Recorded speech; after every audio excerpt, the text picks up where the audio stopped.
Taratibu zote zinafuatwa ili kuhakikisha kwamba dakika chache zijazo viongozi wale, gavana mteule na naibu wake wanawasili hapa.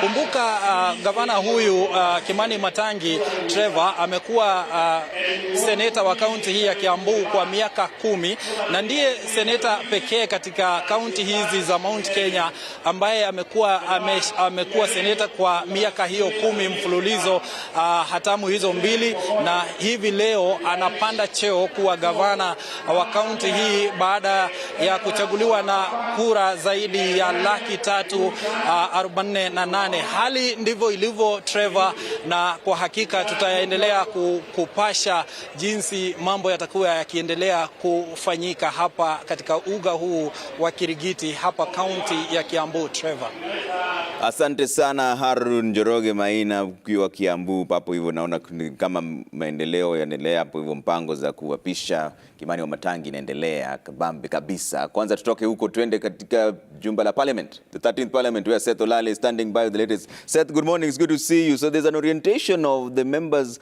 elect for the 13th Parliament. What do we expect? Of course now they're just going to be told where everything is, but what else is going on? Well, good morning, Trevor. Indeed, it's a very chilling morning here at Parliament Building, where, like you said, the orientation of the MPs elect for the National Assembly is already ongoing, started exactly at 9 a.m. Remember that it's a 2-day exercise, and this one will involve actually this particular exercise to be presided over by the clerk of the National Assembly, being assisted by her deputy. But right now, I just want to bring over the clerk herself, that is Sarah Kioko, who's actually presiding over this particular exercise. And we know it's a 2-day exercise, and already MPs elect, already some of them are here. We're expecting more for the next 2 days or so. But just tell us, we saw you going around so far. What have you assessed? We have put in place a number of stations from where we will receive our members. So far we have 333 members who have been gazetted by the IEBC, and those are the elected members. We still have 4 constituencies that are yet to conduct their elections, and we still have the remaining 12 nominated members who are yet to be nominated. At the stations that you can see across, we are going to have the first station where the members will present their own documents so that we're able to identify them. The national ID, the certificate from IEBC, and the PIN from the KRA. Yes, and we will receive those documents and record them ourselves for our own data as Parliament. And just for clarification, is this for returning members of Parliament, or is it for the newcomers? We are collecting data from both the returning members of Parliament, but also the new members of Parliament. Every Parliament is a fresh Parliament, so we receive data afresh for every Parliament.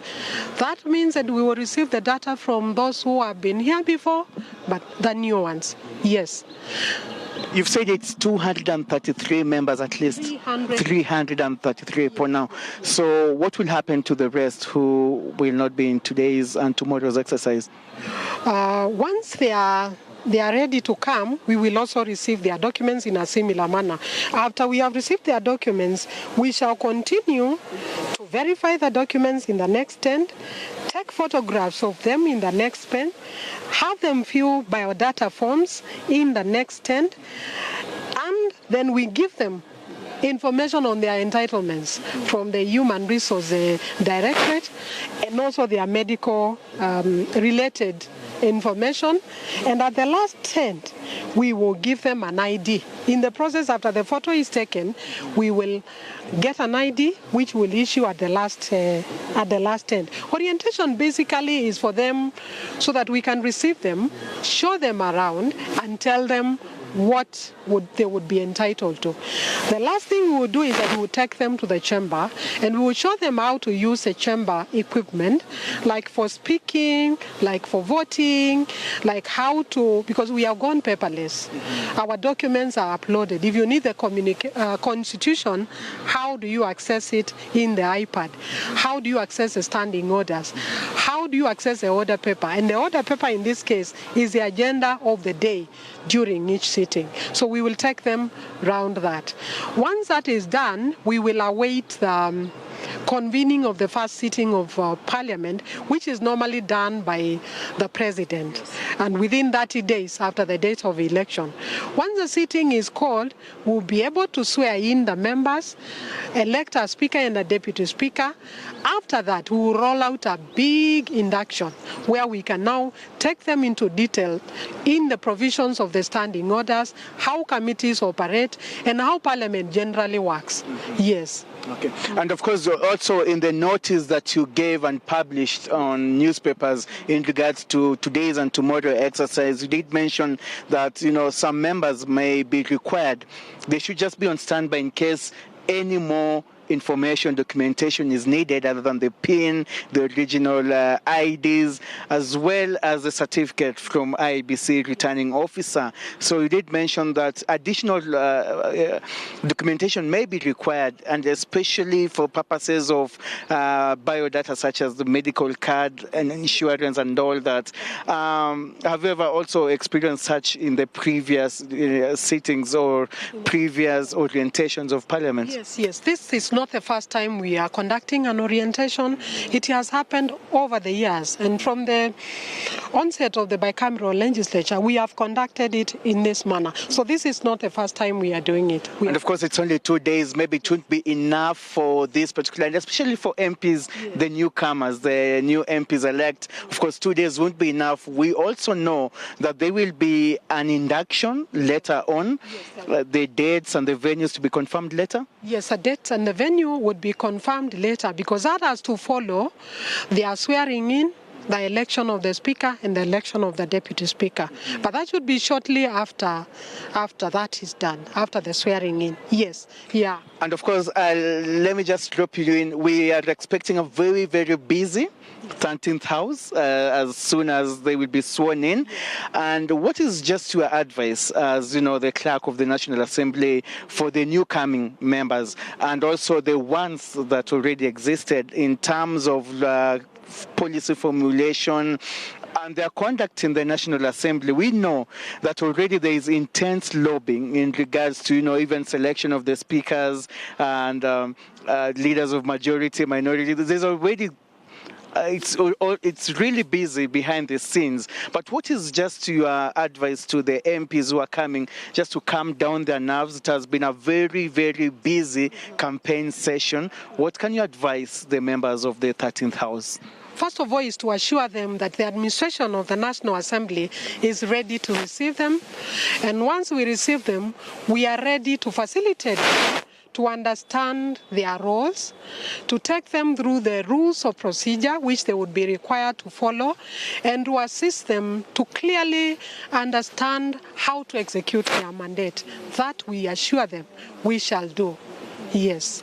Thank you so much. I know you're very busy. It's a very busy day for you and your team behind you. This time I'll just release you.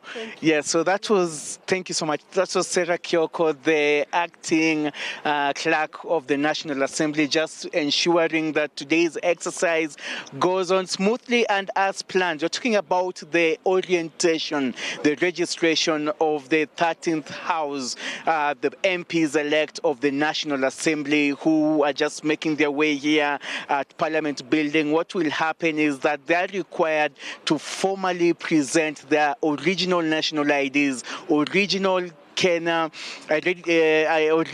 pin of the KRA pins, as well as that certificate that they received from the IEBC's returning officers. So this is just made to assure that their biometrics are well taken care of, because this will be the chain of command. And according to the clerk of the National Assembly, the acting clerk of the National Assembly, Sarah Kioko, said that this particular particular will information is vital because it will be used for their salaries, limitation, as well as allowances, and also passage of information in terms of the standing orders. So each and every MP-elect, whether they are returning or the fresh ones, are required to be involved actively in this particular two-day exercise orientation of MPs-elect. And so we're just here watching what's happening, and that is the latest from Parliament buildings. Trevor. To us from the 13th Parliament, where there's supposed to be an orientation of the new members of Parliament there. Let's cross over straight now to Faisal Abdurrahman in Garissa. Faisal, good morning. It's good to see you. What's the latest from where you are?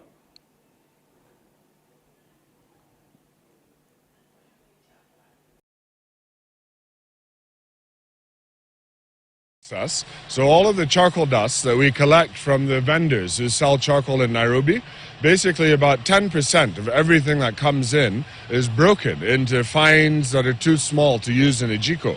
And so once the charcoal arrives here, it got sieved out, cleaned with a magnet and picked out any of the impurities, and then it will go on to the next step of being made into a seed ball. From here, the final charcoal dust mixed with some nutritious binder goes to meet the tiny seeds that happens in a special machine that Kinyanjui and his friend invented.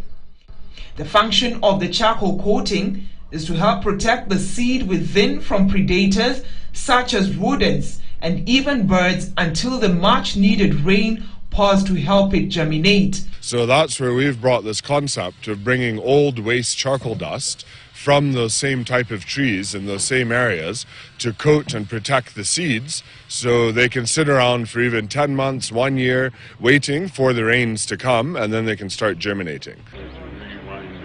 The seed balls are then dried for about 3 weeks depending on the weather. From a distance, someone may confuse this for animal dropping, but just like it sounds, it's literally a seed inside a ball. Every ball has to have a single seed. After drying, a sample of the seed balls are then planted on this seed bed to determine their success rate before distribution. When we were doing each of the batches, what we'll also do is take out a couple samples, random samples from each batch, and then do 16 balls per 1 square meter. And this we just do to ensure any types of new species we're doing, how do they behave when they're seed balled, what's germination rates, what have you.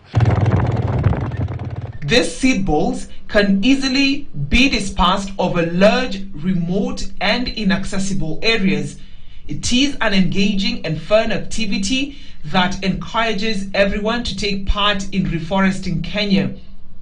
Right from people throwing thousands of seed balls out of an helicopter to using slings to distribute the seed balls without cracking, it means everyone can take part in reforesting the country.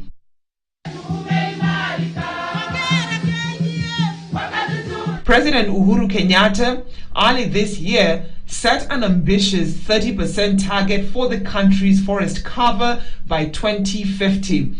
To ensure this target becomes a reality, especially in arid and semi-arid counties where charcoal burning has become rampant, an initiative such as Seedball Kenya, among many others, will ensure the country goes green and safeguard endangered ecosystems and water ties for prosperity. According to Seedballs Kenya, about 13 million seedballs have been distributed into the ground, and more than half of the seedballs will germinate and eventually become mature trees. And with this, the country is very optimistic.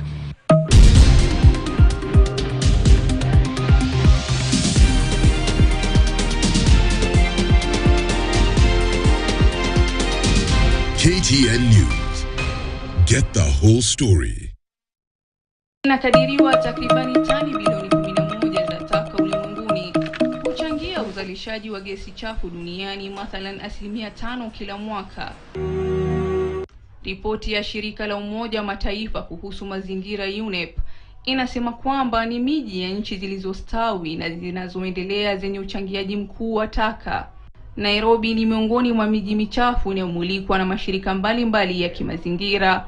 Uchunguzi katika mtaa wa Eastleigh unaonyesha wafanyabiashara wakikerwa na hali hiyo ya taka zisizozolewa. Barabara nyingi zimejaa taka, baadhi zikiwa na taka hizo zaidi ya miaka miwili. La kushangaza zaidi ni kuwa wakazi wengi hukataa kuzungumzia swala hili nyeti, wakihofia usalama wao.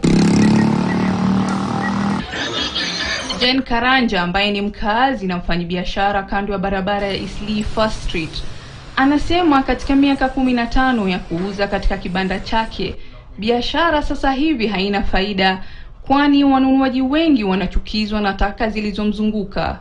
Mimi nauzanga viazi na mboga, aina za mboga zote. Sema kweli, hapa tumesumbuliwa sana na takataka. Sababu customer wakikuja, wakiona vile pachafu, wanatuhepa. Sasa sisi tumeafektiwa sana kibiashara. Kukinyesha mambo inakuwa, unaona sasa mimi kwanza niko kwa sewage, inafunga kabisa kabisa. Customer wanaenda, hata hapa tunakanyanga tu chafu kabisa kabisa. Hii takataka hatujui inawekwa na nani, sababu inakuja usiku, ikikuja asubuhi ndio tunapata takataka imemwagwa. Baadhi ya barabara zimegeuka kuwa nyumba za baadhi ya familia za watu wanaorandaranda mitaani. Licha ya hatari za kiafya zinazowakabili, kwao ni mahali panapowakimu mahitaji yao. Taka hizo hubakia kwa zaidi ya mwaka 1.5 bila kuondolewa. Unaona hao vijana wanapita pitanga. Kama mtu anafanya kwa hoteli na mwambie ndo unitupie, anapewa kama mbao ama 50. Tunaonanga wakipita wanatupa wanarudi hivi. Mwendo wa saa 1 hadi saa 4. Sasa hata ukiongea na mtu saa hiyo hata ongei na wewe, ndio anakaa chokora hivi, alafu anatupa anaenda. Na saa zingine mapanya zinanunga, ama hata hiyo takataka inanuka kabisa, tunashinda vibaya hapa. Kwa matunda Ndio hata hiyo kazi ya kanjo ionekane. Ndio wana collect pesa kama njana. Si wanaangalia kama hii kitu wanaona, lakini hatuwezi waambia. Wao ndio wanafaa waangalie waone. Kando ya barabara hizo, maji taka yenye uvundo yamejaa katika mitaro isiyopitisha maji. Udhibiti mbovu wa mifumo ya ukusanyaji na utupaji wa taka umesababisha kubuniwa kwa sera mpya na serikali inayoitwa Sheria ya Usimamizi Endelevu ya Taka mwaka 2022, ambayo inaangazia usimamizi wa taka majumbani. For us to reduce waste, all of us must make a contribution. And the contribution is, let us make sure we generate from our household. The waste that comes out of our household is not contaminated. So we need to segregate our waste at source. The Cabinet Secretary for Environment will be gazetting the Kara Code. What kind of bags are we going to use for segregation? So we are going to be maybe to have green for organic, maybe blue for other mixed waste, those colors. Kwa watakaokiuka sheria hiyo, ambao hawatakusanya taka ipasavyo, watapigwa faini. Walio majumbani watapigwa faini ya 20,000. Taasisi kama makampuni ni 1,000,000. Msimamizi wa mazingira ya taka faini yake ni shilingi 200,000. Sheria hiyo mpya ilitiwa saini na rais mnamo Julai mwaka 2022. So it means you must have a receipt from a licensed waste service provider to show that you are not polluting the environment. And I'm sure if this law is implemented at the county level, we can have a clean Kenya within a few days. Let's say like 1 to 3 months, we can have a clean Kenya. Katika kaunti jirani ya Kajiado, mwanamazingira na maafisa wa kaunti waliadhimisha siku hiyo kwa kuandaa kongamano la kutoa hamasa kuhusu uhifadhi wa mazingira. Ujumbe mkuu ukiwa kuwashauri wananchi kuhifadhi mazingira yao, mimea na wanyama, kwani husaidia kuokoa maisha ya binadamu. Licha ya mafanikio hayo, juhudi zaidi zinahitajika ili kupunguza mabadiliko ya ghafla ya hali ya anga. Mazingira na usafi inaanza na mtu mwenyewe binafsi. Inaanza na mahali ulipo. Kwamba ukifanya usafi mahali ulipo na jirani yako afanye, basi sote kwa pamoja tutakuwa tumeweza kutunza mazingira. Tumeweza pia kuhamasisha umma habari ya upandaji wa miti katika maeneo waliopo nyumbani na katika institutions tofauti, ili kwamba tuweze kuimarisha na kuboresha mazingira yetu. Kwa siku hii ya leo tumeweza kufaulisha kabisa habari hii ya kutunza mazingira katika maeneo yote ya Loitoktok na Kimana. Licha ya mafanikio hayo, juhudi zaidi zinahitajika ili kupunguza mabadiliko ya ghafla ya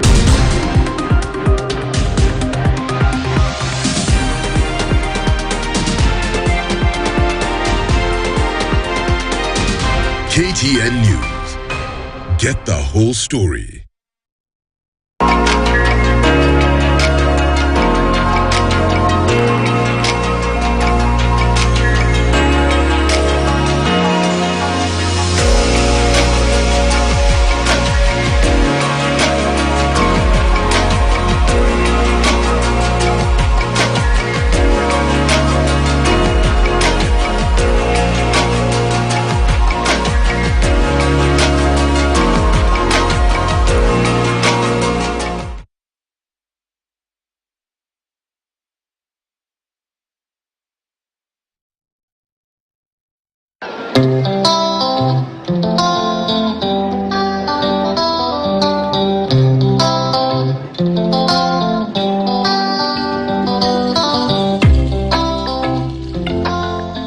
First, you install them in the water. This is how it's done, the deep end of the pond. This is because there's enough water, and where there's enough water, there's free circulation of oxygen for the fish to grow. On this week's episode of Youth in Agriculture, join me, Cliff Shitote from Kakamega County, as I share my story on fish farming.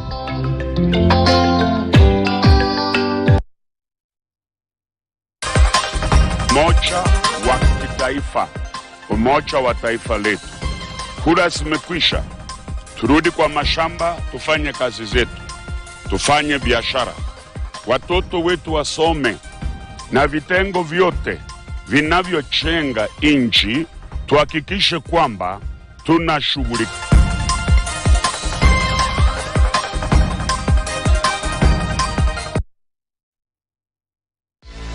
Brilliant from Mo Salah, and still Salah. Oh, sensational! Naam, masaa ni sasa. Formation imekubalika. Radio Maisha, Spice FM, Vibes Radio na Berur FM mukuletea the best of the 2022-2023 EPL season. Oh, did it sit up nicely? Usikose kujiunga nasi kila wiki for the best of the Premier League, yani the full 90 plus all the extra. Ujumbe huu umeletwa kwako na The Standard Group PLC in partnership with the English Press.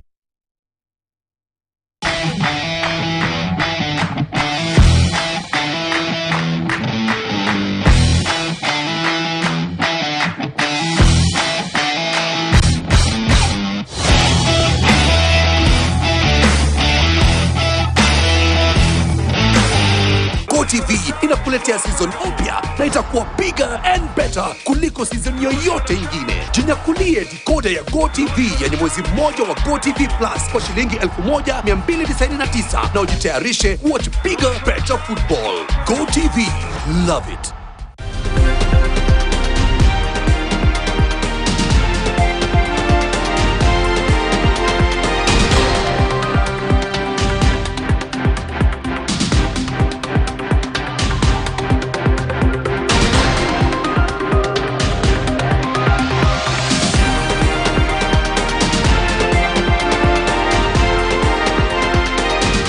KTN News. Get the whole story.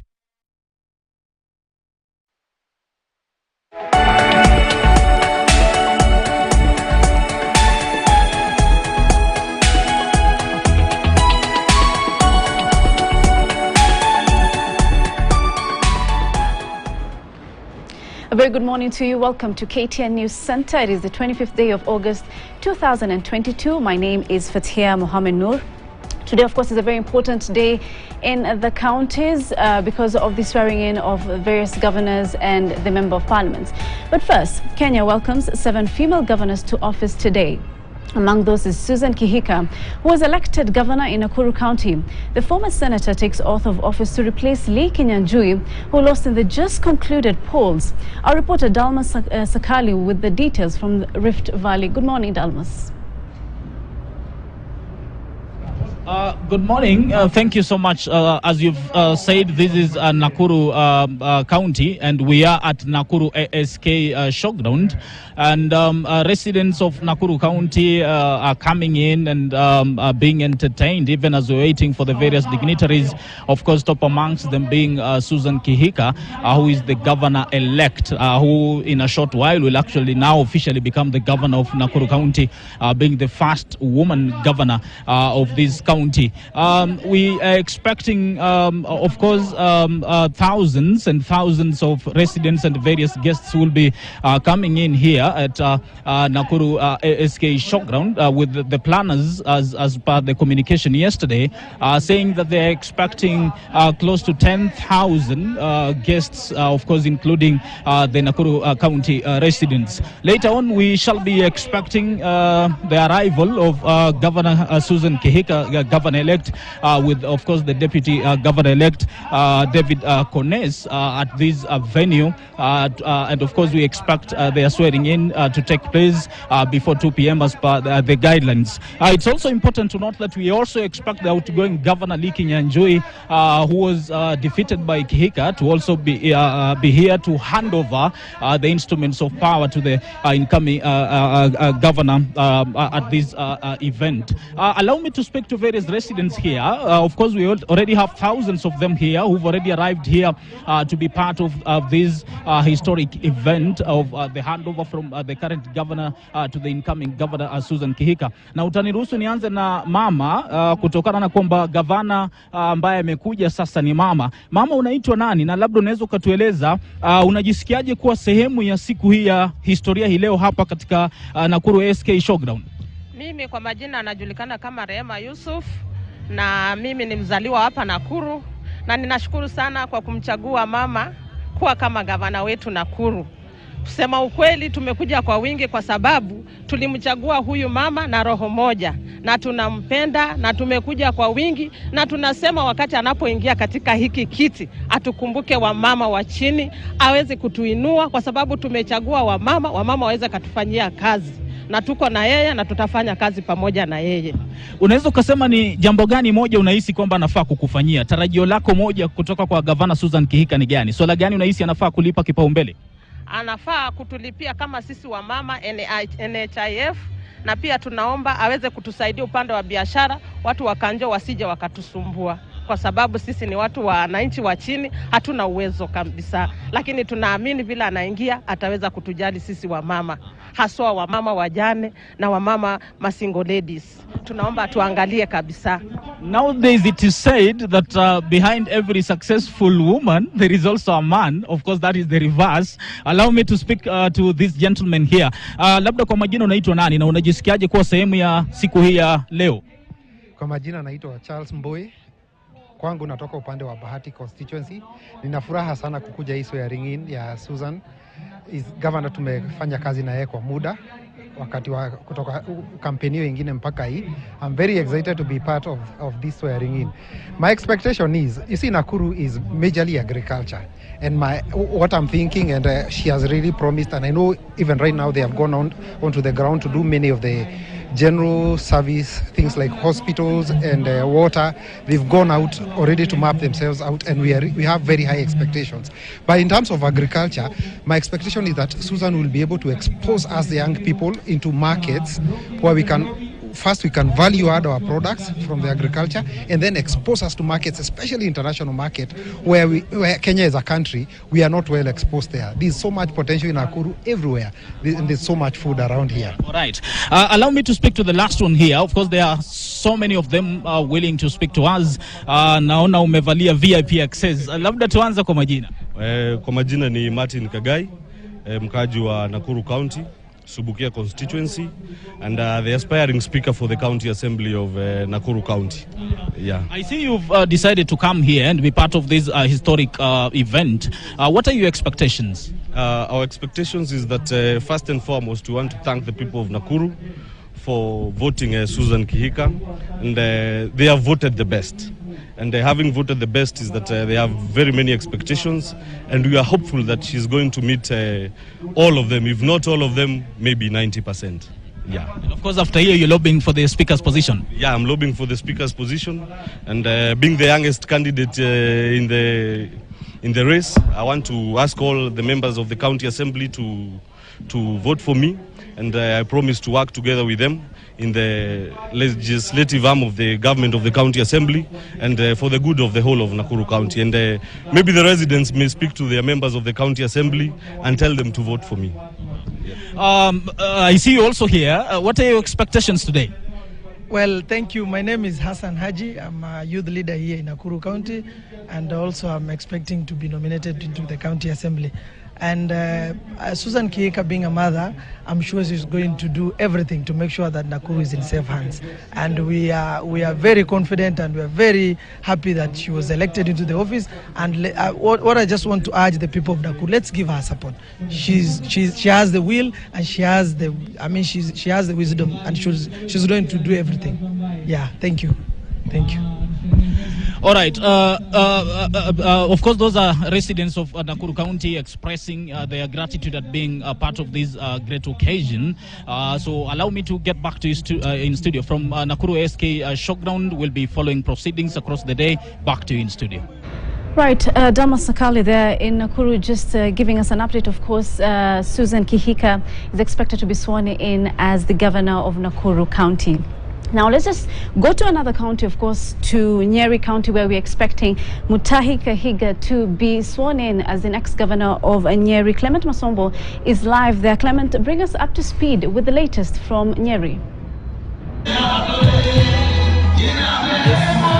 Very good morning to you. Of course, just like many other counties, Nyeri County is also expected today to hold this historical swearing-in ceremony of the governor-elect Mutahi Kahiga, and of course with his deputy governor-elect, that is David Kinanire. And a lot is expected of him, given that the residents overwhelmingly voted for him in the just concluded August 9th general election. Remember that Mutahi Kahiga will be serving his second term after successfully finishing his first term as the governor of Nyeri. But right now, I want to speak to some of the residents who have come here and, of course, who are here ready to witness this ceremony. Let me speak with you, lady here. You are here as a voter, as a resident of Nyeri County, to witness the swearing-in ceremony of Governor Mutahi Kahiga. What are your expectations today? Today we are here to witness what God has done for Nyeri County, having our governor being sworn in today. My name is Anne Wamboiga Sheke. I was vying as an MCA seat here in Nyeri town. I want to appreciate and tell Nyeri people, especially Rwari people, thank you very much for the love and unity. And what we're expecting today is that we are going to show unity to the people of Nyeri County, as the governor told us yesterday that he is going to work more and more, especially on sports, talent and youth. So we say that together we'll make it.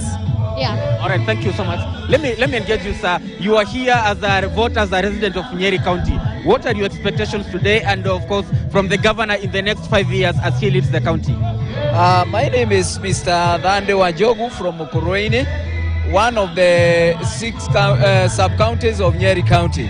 Today is a great day, especially for the whole country, because this is a day that the real devolution, the seed of devolution is being planted all across the country in 45 counties, with the exemption of the 2 that we are awaiting the elections on 29. And we, part of the Nyerians, we are very grateful, especially during this swearing in of our governor Mutahi Kahiga. In his first term, really he laid a very, very firm foundation for our country. And because he just took it on temporary basis, because it was after the demise of late governor Wahome Gakuru, he really proved himself worth for the Nyeri County leadership, and we are looking for, because he have really laid a very great foundation for the Nyerians, especially for the next 5 years. We are anticipating that because the foundation is already now there, now he will be ready to the task of developing our county. We are very grateful, especially for Nyeri, because this is where the freedom fighters for this country, especially Ded and Kimathi, came on. Now Nyeri is a face of the whole of the Kenyan nation, and especially If Nyeri succeeds, the whole of our country succeeds. Thank you. But sir, before I let you go, maybe what is this one area that you feel maybe Governor Kahiga in his first term did not perform so well, and you would like him to improve during his second and final term as the governor? Okay, one of the areas, especially we the Nyerians, we are agriculturists, and one of the main crops is the tea sector and the coffee sector. We are looking forward for the coffee sector, especially during this time that our Deputy President-elect, Mr. Rigathi Gachagua, is taking the throne. We are anticipating that they'll work together with Rigathi Gachagua in ensuring that the GML will be enshrined in our laws of this country for the agricultural sector. Ndugu, kwa kifupi sana, matarajio yako hapa leo ni gani? Matarajio yangu ni sasa ni kumuona gavana Mutahi Kahiga ambaye amechaguliwa kwa njia kubwa sana, akitupatia maoni yake kwa kipindi cha tamu yake ya mwisho, sababu hii ni tamu yake ya mwisho. Ile kitu nataka aguzie sana ni health. Pale health tunataka kuona akitilia maanani na akifanya kazi kubwa na ili watu wetu wapate nafuu. Asante sana.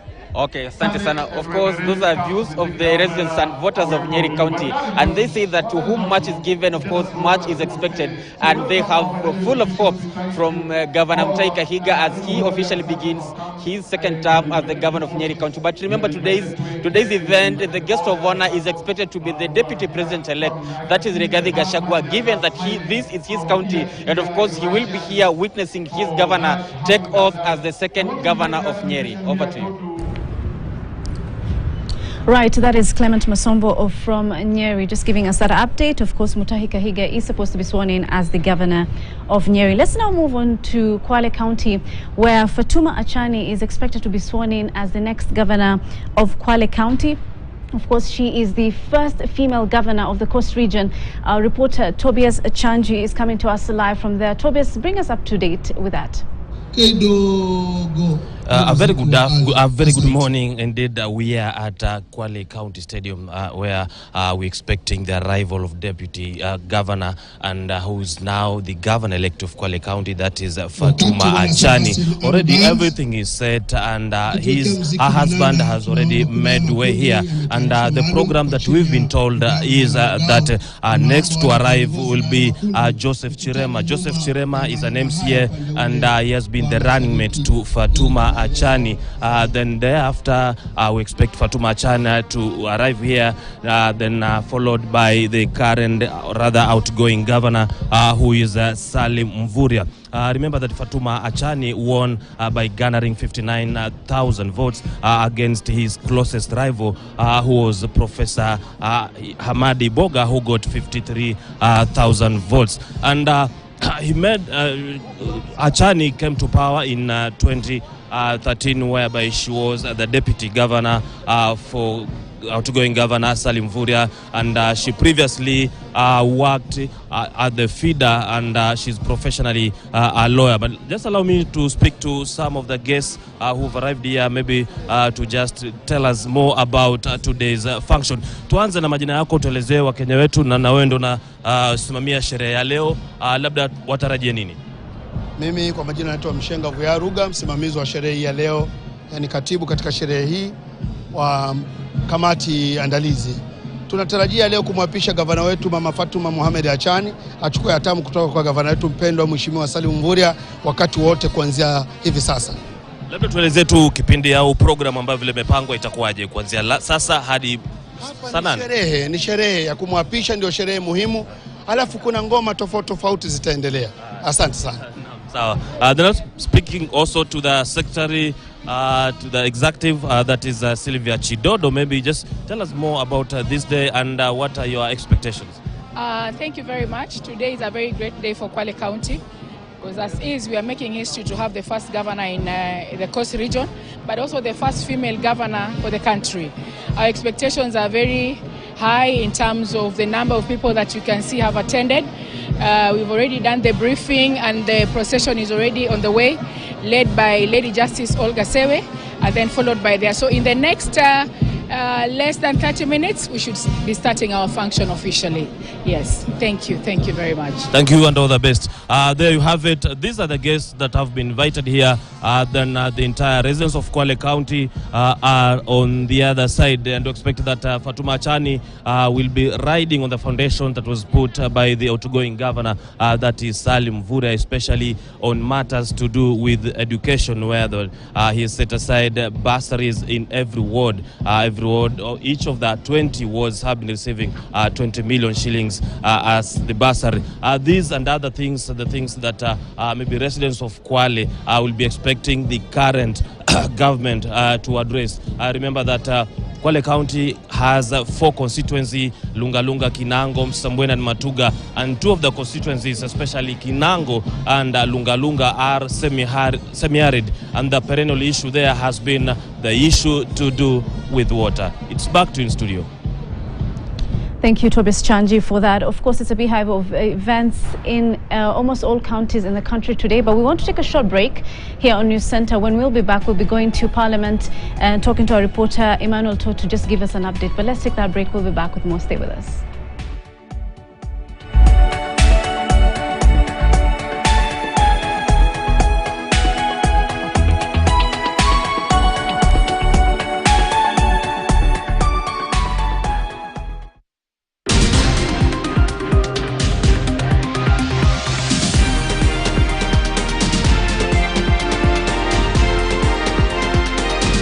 KTN News. Get the whole story. You looking for employment and are tired of sending job applications without any response? Gone with no response? Tarmacking is now a thing of the past thanks to Skiza. Dial *811 *1 *21 hash and subscribe to a ringback tune that reflects your qualifications only for 1.5 bob a day. And your callers will know your credentials and send you opportunities they come across. Set the tone with Skiza.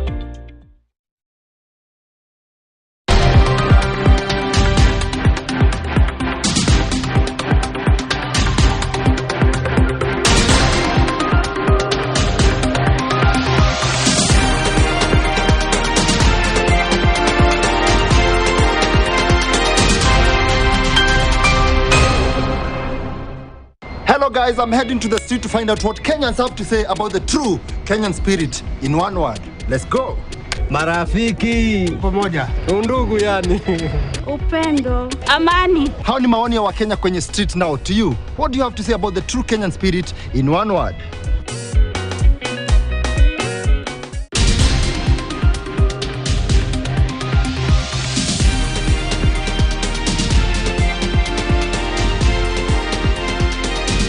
KTN News. Get the whole story.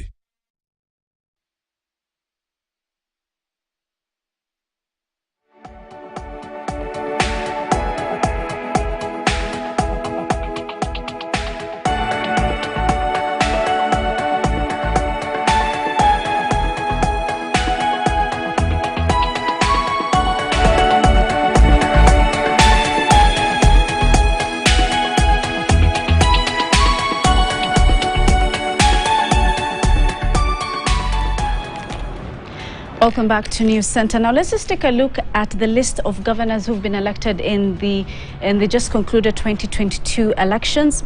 And of course, out of the 47 governors, we have 45 who've been elected because, Mombasa and Kakamega is still pending. The elections are supposed to be held on Monday, August 29th. But let's just take a look at the list. Now, in terms of the newcomers, we have Fatuma Achani, who is a first-time governor in Kwale County. Simon Kachapin comes in next from West Pokot County. We have Moses Badilisha, Nyandarua. Cecily Mbarire, Embu. Abdi Hassan Guyo, Isiolo County. Kimani Wamatangi, Kiambu. Gladys Wanga is representing Homa Bay. We have Ochilo Ayako, Migori. Wesley Rotich, Elgeyo Marakwet. Paul Otuoma, Busia. Joshua Irungu, Laikipia County. George Natembea, Trans Nzoia. We have Andrew Mwadime, Taita Taveta. Kawira Mwangaza is representing, of course, Meru County. She was an independent candidate. Samburu, we have Jonathan Lelelit. Also coming in as a first-time governor, Irungu Kangata representing Muranga. We have Jeremiah Lomurkai from Turkana, of course, replacing Nanok. Susan Kihika, of course, from Nakuru County. James Orengo is now a governor in Siaya County. Nadif Jama from Garissa is the governor. In Kisii County, we have Simba Arati, Benjamin Cheboy Baringo, and we have Gideon Mungaro, who is now the Kilifi governor. Moving on, we have Kenneth Lusaka, who is representing Bungoma. We have Eric Mutai, Kericho County, Julius Malombe, Kitui County, Ahmed Abdullahi Jir, Wajir County. He, of course, was also the first governor of Wajir, but came back. Nadif Jama, Garissa. We have Mohammed Aden Khalif, Mandera County. Of course, here in Nairobi, we have Johnson Sakaja. Wavinya Ndeti comes in representing now Machakos County, and we have Mutula Kilonzo Makueni and Patrick Olentutu in Narok. Now, exactly 2 weeks since they were elected as MPs in the 13th Parliament, all the MPs elect have a date with the acting clerk of the National Assembly, and employees of Parliament come today and tomorrow. Now, the MPs are set to take their oath of office before they can settle down for the first order of business, which is to elect a speaker and deputy speaker. A political reporter, Emmanuel To, is already in Parliament to bring us up to speed with that. To, any early birds to today's business, rather? Well, thank you very much. It is a big of activities here in Parliament buildings as the members who are elected for the 13th Parliament continue with the registration process, and of course the process of orientation into the House. And today some of them, we've already seen some of them being taken through the steps from the first desk to the last one, but we'll be showing you that in a few. But let me just speak to the clerk of the National Assembly, the acting clerk, Sarah Kioko, to give us some of the details. It's a very busy day for her, but she's spared some minutes for us. Thank you so much, madam. Perhaps would you just tell us what we expect to happen, because we know that it is today and tomorrow. What is the process like? Okay. Basically, today is a day for orientation. Orientation means you come, we receive you, we get your ID, we get your certificate from the IEBC, KRS certificate, really documentation from you to us. Once we get the documentation, we take a photo of you, we process your ID, we issue you with an ID. We also give you information on your entitlement as a member of Parliament. After that, we conduct you around Parliament, starting with the chamber, where we would explain how to use the system, the voting system, how to request the speaker to speak, how much time you speak. And having gone paperless, we have iPads in the chamber where we have uploaded all the documents that are necessary, including the Constitution, the standing orders, and the agenda of the day, which is called the order paper. So we'll show you how to get into the iPad and how to get to those documents, and the rules of procedure in the House. Yes, yeah. Perhaps maybe for a new member of Parliament, what are these rules that they need to be aware of when they come in? Maybe just briefly. Briefly, like when you get to the door of the chamber, you get to a place called the bar. There is a line where you bow. Once you bow, you get in, you register, because you need to register that you came. The Constitution provides that if you miss a number of days, 8 sittings, then you are supposed, actually you should lose your seat. So you need to register every time you come into the chamber. Then once you have registered, you take your seat on either side of the chamber. After that, now, if you want to speak, there is a way to request to speak. Yes. Thank you so much. Thank you. We have to go, but thank you so much for your time. Sarah Kioko, acting clerk of the National Assembly, just giving us some of the details about what we expect and what members of Parliament for the 13th Parliament expect to happen today and tomorrow when that process continues. They're supposed to go for a break at around 12:30 and come back at 2:30 or 2 p.m. thereabout, and that process continues tomorrow. And we've already seen a big number of members of Parliament who are elected coming in for clearance and, of course, being part of this process. I have to hand it back to you in studio because of some activities that are happening on the other side. Back to you. Right, Tua, thank you very much for that. Now let's just cross over to Narok County, where our reporter Purity Museo is on standby to just give us an update of what's happening there in Narok County. Good morning, Purity. Good morning to you, Fatia. Like you rightfully said, we are coming to you live from Narok County. This is Ole Ntimama Stadium, and the swearing-in ceremony for the 45 governors-elect is ongoing across the country, and the program has officially commenced right here in Narok County, and security has been beefed up, and things are calm right here, and residents and supporters and even locals here are almost filling this particular stadium to just witness the swearing in of the second governor of this county. And we also have several leaders who are in attendance. Some of them are members of parliament. We also have seen elected MCAs right here. And Fatia, allow me to just speak with the still nominated member of parliament, Ole Sankok. Thank you so much. I think I'm right when I say that you are still a nominated member of parliament. Maybe you can tell us what are some of the expectations from residents here, considering that the outgoing governor has already served 2 terms. This is a time when the country and the county is also recovering from the impact of COVID-19 and the high cost of living crisis that the country is currently witnessing. The turnout is very clear that Narok are very happy for the election of Patrick William Ruto as the governor-elect because our outgoing governor, tonight have served for 2 terms. And we know after this economic meltdown across the world because of COVID-19, we are not also left behind, but the manifesto of Patrick William Ruto is very clear that he will prioritize some of the issues that affect the people of Narok. You know, the Kenya Kwanza signed an economic charter of Narok County, prioritizing the issue of hides and skin, livestock, wheat farming, barley farming, and also to make sure that the standard gauge railway, which is 12 kilometers shy of reaching Narok town, is fast-tracked so that it can serve the people of Narok town. So we are very hopeful, and the turnout actually show that, despite the fact that we are witnessing some court cases against Kenya Kwanza, but we are sure Mother Kome and the battery of judges of the Supreme Court are intelligent, are trustworthy, and we trust that they will make the right decision, and the whole government will start in annex to implement the manifesto and the bottom-up economic model. Okay, thank you so much, sir. Fatia, allow me to gender equality speak with one of the MCA elect from Narok County. Please introduce yourself and tell us how women representation in this county government is like. Correction, my name is Honorable Ole Ntimama. I'm a nominated MCA in Nairobi County, but I come from Narok County, and I was in the presidential campaign team for WSR, that is William Ruto, and I'm happy to be here. Victory is very sweet, and actually I contributed a lot in the campaigns in Narok County, and we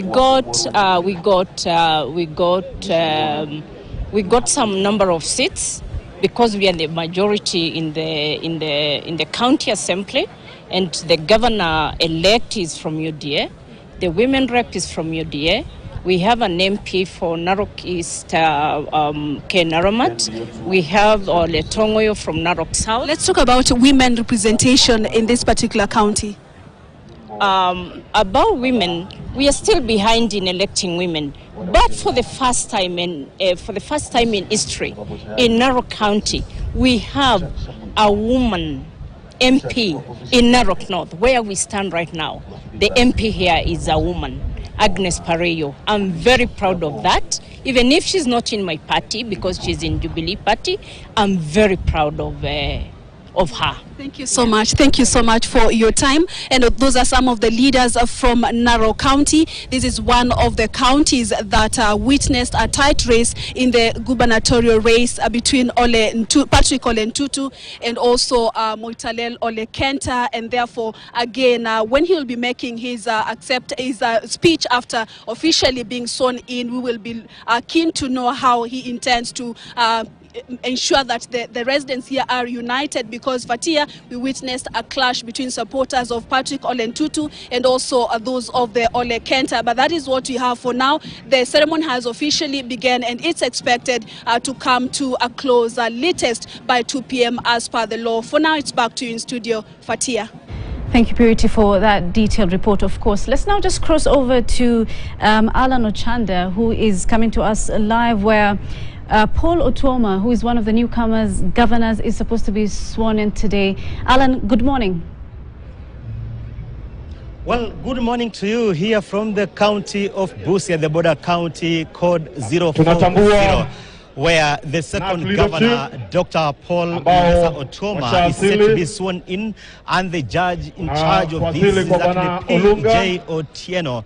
So, as earlier enumerated, the guests supposed to attend and grace this occasion, including the outgoing governor. So, Peter Ojamong, we have the outgoing governor for Busia, Wycliffe Oparanya, among other invited guests here. And so, with me here is actually the deputy governor-elect here, Bana Arthur Odere, is actually also a former member of parliament here. We want to talk to him very briefly about what it really portends, the new dawn, what it portends to the residents of Busia in terms of development, given is actually the border county on the western part of the country. So, karibu sana, congratulations sana, Mheshimiwa DG here. Maybe just tell us, the new dawn, you are part of it. You're actually in the second in the pecking order. Yes. What does the new dawn portend for the residents of Busia in terms of development, as of course your blueprint here in Busia? First of all, the government that is coming in, the government of Dr. Paul Otuoma and myself, we have listened to the people of Busia. We understand their key priorities.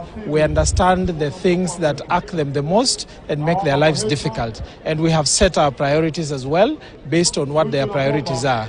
We think that as a whole, we must improve the governance structure. We must have systems that work for the people, processes that work for the people, and structures that deliver services to the people. So we will improve health, delivery of medical services to our people.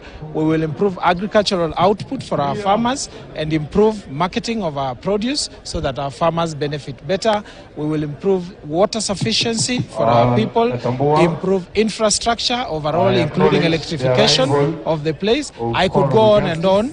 I could enumerate a lot of things that we intend to do. But overall, the important thing is to say we are going to manage resources better for Busia, including financial resources, staff resources, and all other resources, to ensure that in the end, the residents of Busia receive services that improve their lives. You've talked about all those spheres where you intend to improve so that it could actually touch on the lives of the residents of Busia. But there is one thing. Fishing is actually one of the economic pillars of Busia County. Yes. What do you, as a government, really plan for the fishermen and fisherwomen of this county? Of course, it forms a large pillar for the economic development of the county. One of the problems that beset the fishermen is the security while they are out in the lake fishing. So one, we must make sure that our fishermen are secure while they are out fishing in the lake. Number two, we must make sure that through policies and processes, we make sure that the fishermen who take the highest risk, who are the ones that actually bring the fish out of the lake, are the biggest beneficiaries from the fish that come out of the lake.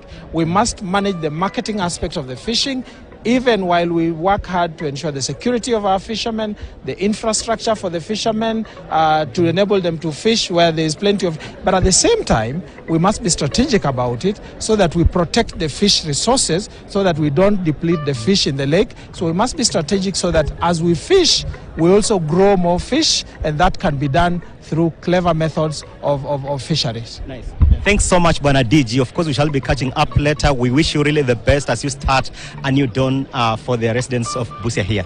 We also now catch up with the woman rep-elect, Madam Catherine Omanyo, popularly known on ground as Kipepeo. We can see you actually dressed like Kipepeo here. You're looking so smart here. Maybe just tell us, we've seen in other counties, there's no sort of no synergy, but here in Busia we can see that at the start, at the kicking off of the county government, the swearing in. You are here, you're actually putting on a show of unity here. What will you be bringing on the table as the woman rep? Of course, you have Ngaf, but of course, in as far as administration and improving the lives of the residents of Busia, what do you bring to the table as the woman rep?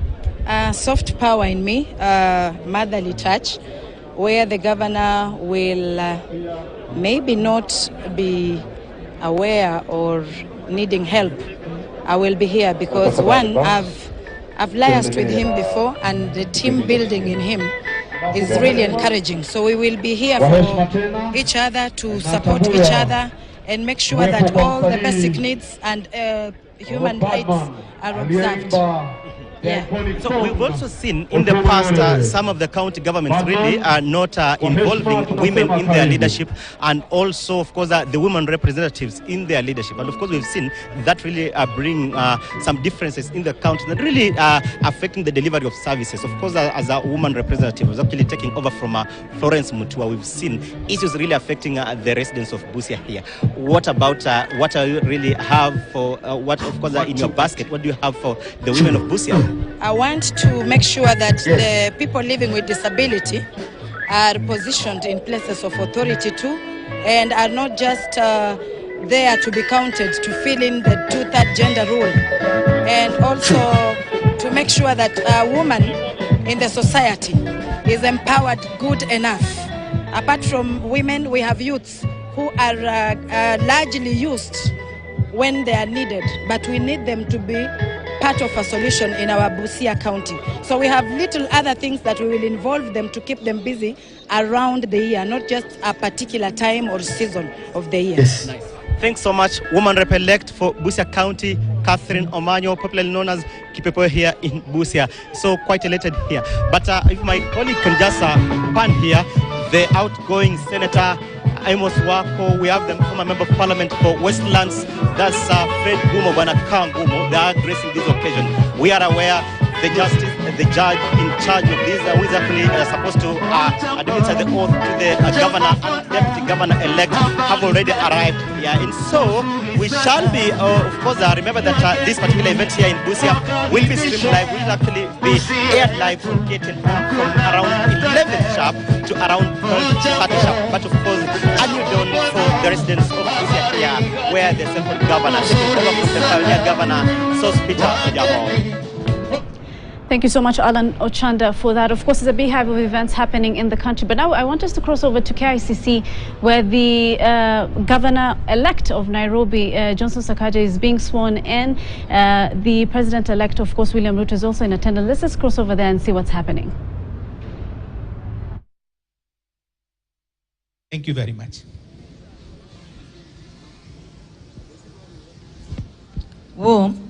We always begin a new assignment or work by praying to the Lord Ganapati to remove any obstacles and give the wisdom, willpower and strength to achieve the goals. Om Gananantva Ganapati Gum Havamahe Kavim Kavinam Upamasravasramam Jeshtarajam Brahmanam Brahmanaspata Ana Shunvannoti Bisida Sadhanam. This prayer is meant to drive away the negativity in and around us, bring the good thoughts which leads to the good deeds and the positive vibration. Namaste astu Bhagavan Vishveshwaraya Mahadevaya Trayambakaya Tripurantakaya Trikagni Kalaya Kalagni Rudraya Neelakanthaya Mrutyum Jayaya Sarveswaraya Sadashivaya Sriman Mahadevaya Namaha.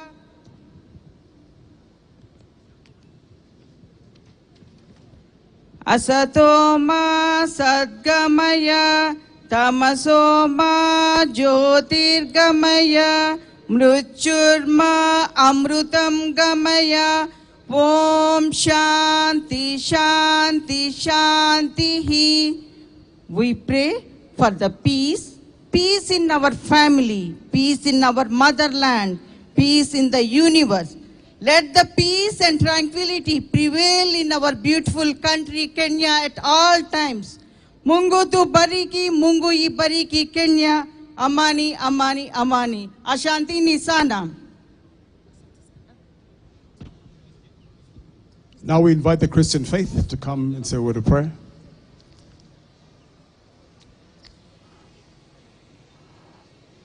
There were 3 bishops earlier. If they could just come on stage and wind up this session for prayer.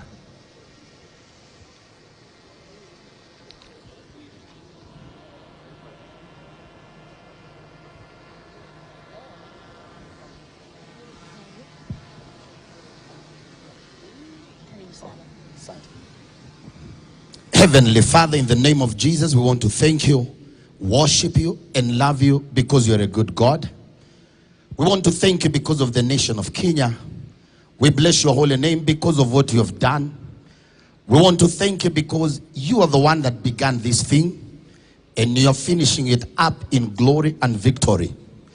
Father, after the grueling campaigns, we want to thank you because of what you've done in Nairobi. We want to thank you because of the governor that is just about to take the oath of office. We thank you because of his deputy. We pray that your wisdom, your guidance is going to be seen and manifested in them. We pray that Nairobi City shall be different from anything we have known before. Father, we are pleading the blood of Jesus Christ on this county. We want to begin on the right footing. We are believing you for favor. Father, this being the capital city of Kenya, how we pray that there shall be the favor of God that is going to be seen all over the world. We want to thank you for this occasion. We are beginning with you. We are going to end up with you. And we want to give you praise and honor because by the end of 5 years, Father, it will be possible for us to come back here to praise you and honor you for the success, development, prosperity, cohesion, and your favor. We thank you and we honor you, for we know this is done. In Jesus' precious name we pray. Amen. Let's all be seated, please. Kuna nuru gizani kweli eh? Safi, kwa sasa maombi yamekwisha. Tafadhali wanahabari tunaomba msonge nyuma, alafu afisa wa usalama kindly facilitate this. Your Excellency the President. Wanahabari naomba tafadhali tusonge nyuma. Your Excellency, the President-elect of the Republic of Kenya, Dr. William Ruto. Your Excellency, Governor-elect, Nairobi County, Mheshimiwa Johnson Sakaja. Your Excellency, outgoing Governor of Nairobi County, Madam Kanana. Your Excellencies, Diplomatic Corps represented here. Members of Parliament represented. Honorable MCAs present, other members of government present, distinguished guests, ladies and gentlemen, welcome to this, let me say, auspicious occasion as we see a new dawn in as far as Nairobi County is concerned. Of course, there's a beehive of events happening in the country. Different governors are being sworn in different parts of the country. Remember, only 45 governors have been elected so far. 2 counties are remaining, and that is Mombasa and Kakamega. And this is because the elections were moved by IEBC to 29th August, which is this Monday. And of course, some of the data that we have is the number of governors who retained their seats are around 12, and that is we have Hilary Barchok from Bomet, we have Anne Waiguru, Kirinyaga County, we have Anyang' Nyong'o in Kisumu, we have Stephen Sang from Anandi, we have Joseph Olelenku in Kajiado, Mohamud Ali, of course, from Marsabit County, we have Dado Godana, Tana River, we have Amos Nyaribo from Nyamira, we have Mutahi Kahiga, of course, from Nyeri County, where we were earlier, Ron, we have Wilbur Otichilo from Vihiga County, Mudhomi Njuki from Tharaka Nithi, and Isa Abdallah Timami from Lamu County. Of course, this election has been very important, especially for women. We have now 7 women, female governors in the country, that including Susan Kihika from Nakuru County. We have Kawira Mwangaza, in Meru.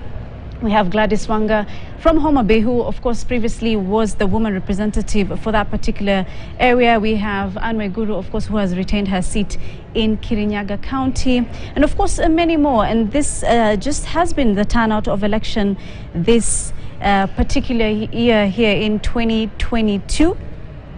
And of course, we have also seen that the Nairobi Governor-elect Sakaja is also set to be sworn in at KICC. We've seen various leaders, including the President-elect William Ruto, who is at the event. Sakaja is set to become the 4th governor of Nairobi after Anne Kananu and Mike Sonko, and of course, even Skidero was there earlier. Now, let's just cross over to Kiambu County, where our reporter Daniel Karaoke is coming to us live from there. Daniel, good morning. Give us an update of what's happening in Kiambu County. Right, it's a very good morning to you, and you've said it right. We are in Kiambu County. This is county number 22.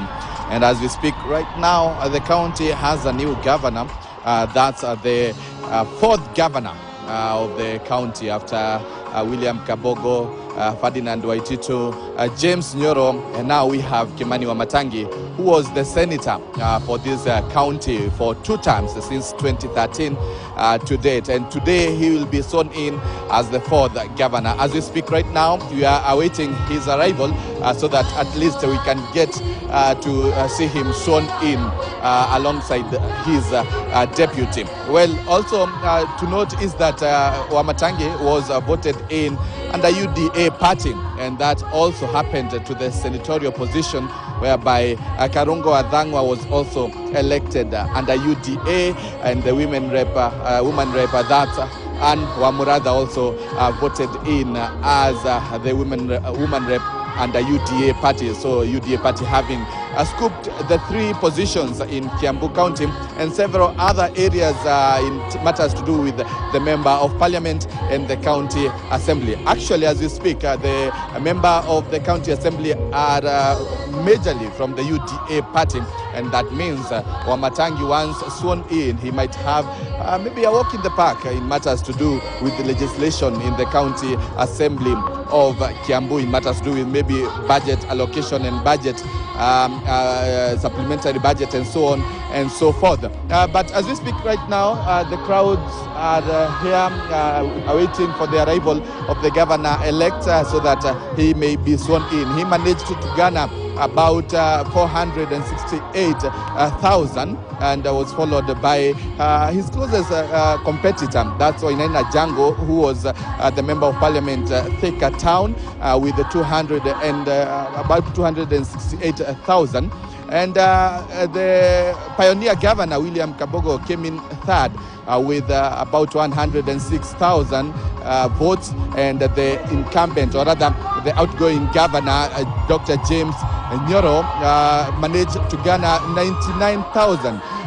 The Gatondo South member of parliament, Moses Kuria, managing to get 24,000 out of about 600,000 votes that were cast in Kiambu County. Now, I want just to get a feel and to interact with some of the people who have come in here to just give us a brief on their expectations on what maybe they are expecting to be happening. Thank you very much for joining us here on KTN News Live. Maybe you can start by telling us your name, and maybe you have come to this function. What's your expectations? My name is Peter Njuguna Karanja. I had vied as an MCA during the last elections, and my expectation is to see a smooth transition between the governments and the dispensation of Wamatangi takeover, and as well as support him in his take of new job, and we believe that good things are there for Kiambu County. Now, of course, Kiambu County is one of the counties that are being followed keenly by Kenyans across the country. The fact that this is the county that is adjacent to Nairobi, and also it's the 2nd leading county with the highest population. Maybe as we look forward to what the governor-elect will be sworn in today will be doing, do you foresee a situation whereby maybe the county will improve in matters to do with development and maybe almost match Nairobi County? Definitely, that is our hope. And you know, with the new systems comes new hope. It is our hope that at least for once, Kiambu will look as the same as Nairobi. Our income, when it comes to local revenue collection, will improve. Our development of infrastructure will be as well as good. And that even the perspective of population, they will not feel like they are a rural county. They will feel like they are really an urban county. Right, of course, you have said you are vying, you are an aspiring member of county assembly, meaning you have been following keenly the roles of the county assembly, or rather member of county assembly, and following keenly the happenings of Kiambu County. Pending bill is one of the issues that most of the governors are going to be battling. Of course, Kiambu County being one of the counties that have a huge pending bills of almost 5 billion. What would you advise maybe the incoming governor in matters to do with pending bills? Is to digitize. You know, with digital revenue collection, you have a very little seepage, you have a lot of collection, and then we look for new ways to collect revenue. You can see such a wonderful infrastructure. It needs to grow, to have sports events here so that we can have a lot of people come. We also want to have the businesses that are thriving here. We also match development with revenue so that you don't ask people for revenue where there is no development. Yes. Right. Thank you, of course, for giving us those your views and opinion concerning this. Let me just engage one more person before I hand it back to studio. And from far, I think I can see the governor-elect entourage is actually arriving. So very fast, you are going to start by telling us your name. You are here to witness the new regime take over. What's your expectation, maybe? Oh, my expectation is that when he comes... Your name. Okay, once I'm James Muturi Duku, the former MCA aspirant Lemuru sub-county. I'm glad because of our expectations is that when he comes, he changed the economy of Kiambu. As youth, we are expecting huge because of we have got economic inflation. So our great experience is that if he comes, he consider the youth, not only the youth, but also the people of Kiambu at large. Yes. Now, before I let you go, one thing is for sure, that the county assembly of the county assembly of Kiambu has more UDA members of the county assembly. Will it really affect the delivery of the governor? No, it won't be. It won't affect the UDA reason because in people of Kiambu are UDA affiliated. Right. Yes. Thank you very much for giving us those insights. Just views, varied views from some of the people who are attending these celebrations, or rather this ceremony of the swearing in of Kimani Wamatangi as the fourth governor of Kiambu County. Well, we are going to be following keenly to see how the situation will be ongoing this Thursday. But for now, I want to hand it back to studio.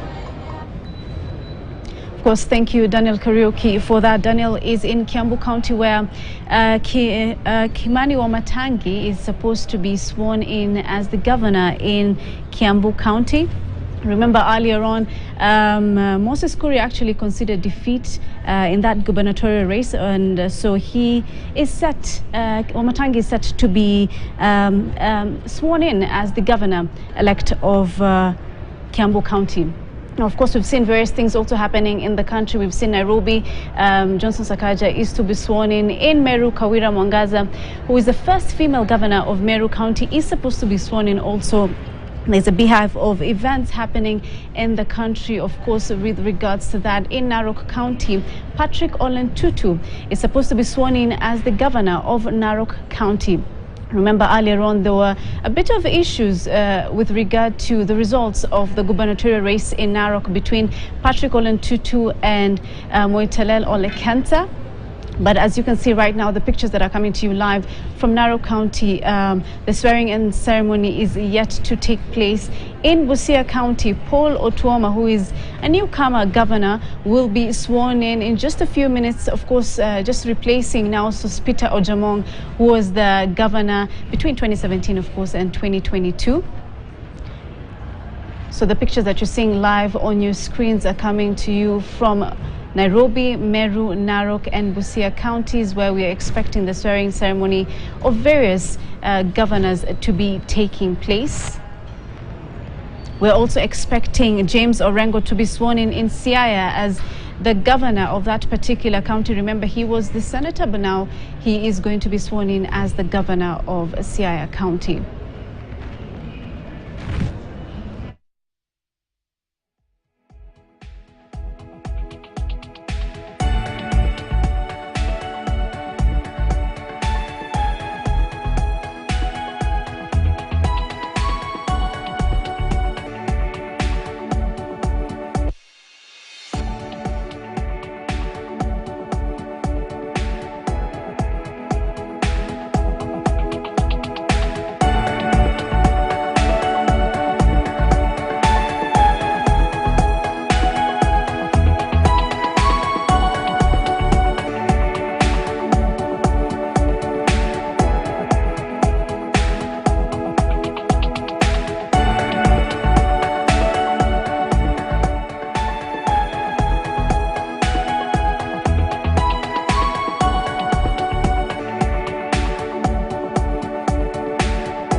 Of course, these are events that we're following up here on KTN News. We're bringing you live events of the swearing in of different governors in different counties happening in the country. We'll just be crossing over to Nairobi, of course, here at KICC, and just to see how the swearing ceremony will be happening there. My name is Fatia Mohammed Noor. That's all we have for you here on News Center.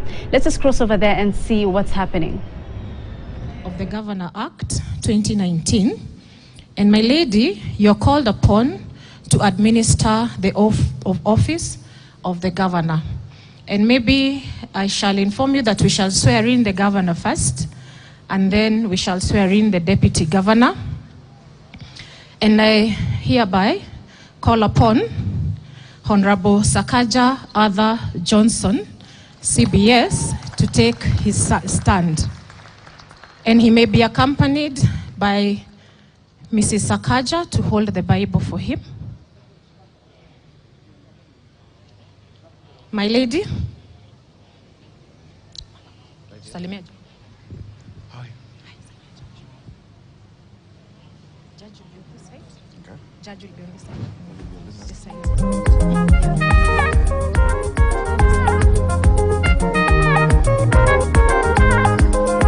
Johnson Sakaja, siasa safi na maendeleo. Tumchague Johnson Sakaja Nairobi. Chague Johnson Sakaja Nairobi. Kawangware wewe, Gavana Nairobi. Uru.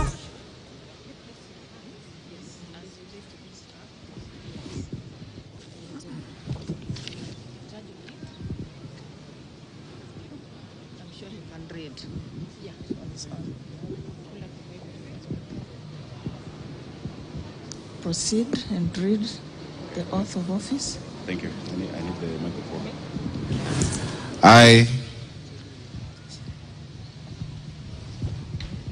I, Sakaja Arthur Johnson, do swear that I shall always, truly and diligently serve the people and the Republic of Kenya in the office of Governor of Nairobi County, that I shall diligently discharge my duties and perform my functions in the said office, and that I will do justice to all in accordance with the Constitution and the laws of Kenya without fear, favor, affection, or ill will. So help me God.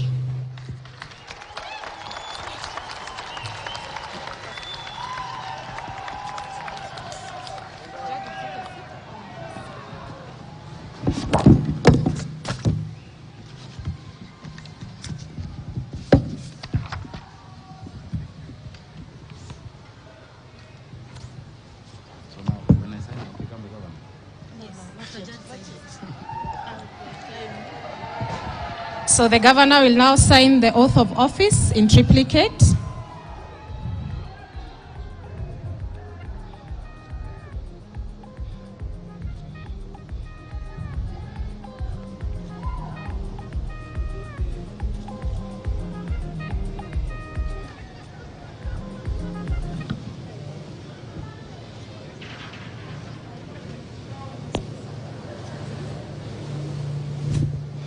The governor shall also sign the certificate of inauguration, again in triplicate.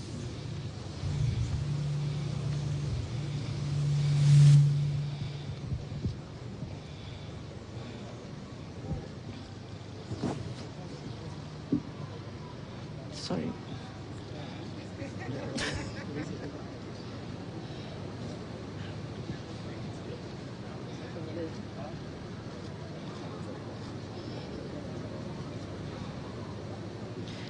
And pursuant to Section 38 of the Leadership and Integrity Act, as read with the Regulations 34(1) of the Leadership and Integrity Regulations 2015, the governor will sign a commitment to the General Leadership and Integrity Code. Here. Oh, here, sorry. Those ones are two.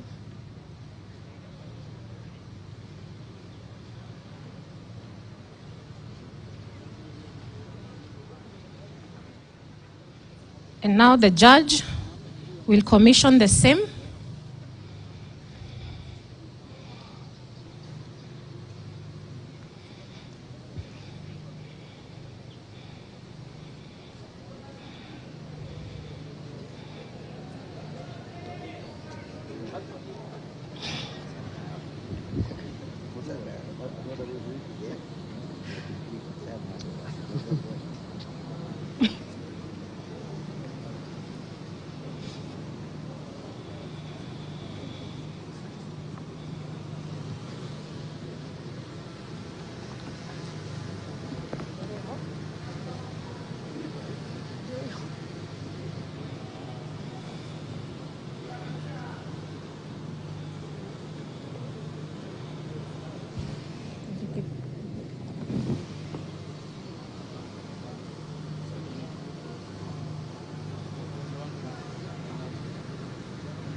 Date, this one not being dated.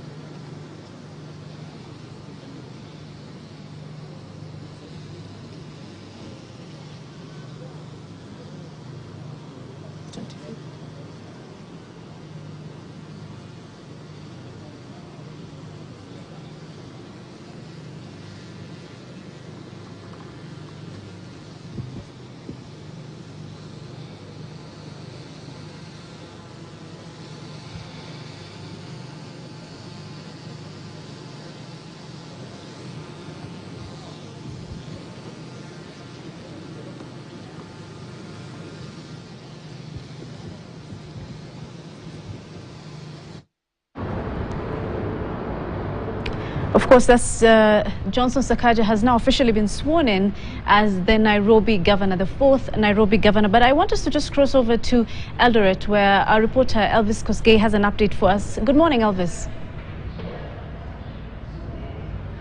Asubuhi njema katika kaunti ya Uasin Gishu, na tayari sherehe za kumwapisha gavana wa pili wa kaunti hii Jonathan Chelili Mbii imefikia kileleta, huku baadhi ya viongozi kutoka mbali na karibu wakifika hapa mahususi ili kuhakikisha kwamba gavana huyo wa pili wa kaunti hii ya Uasin Gishu, ambaye anachukua baada ya gavana Jackson Kiplagat Mandago kumaliza hatamu zake za uongozi. Ni kinyang'anyiro ambacho tuliona tu baadhi ya wadau mbalimbali hasa katika uwanja huu wa Eldoret Sports Club wakiweza kumiminika na kuhakikisha kwamba wanapata hii kwa njia ya kipekee.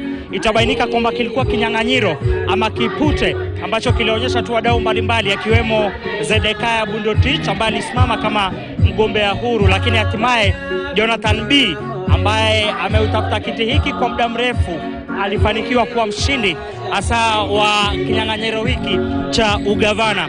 Basi nitaanza na gavana ambaye anaapishwa siku ya leo, bwana Jonathan B. Atuambie tu siku ya leo anajisikia vipi hasa kwenye sherehe hii. Asante sana bwana gavana mteule. Najua muda si mrefu utakuwa ni gavana ambao unaapishwa. Unajisikiaje siku ya leo?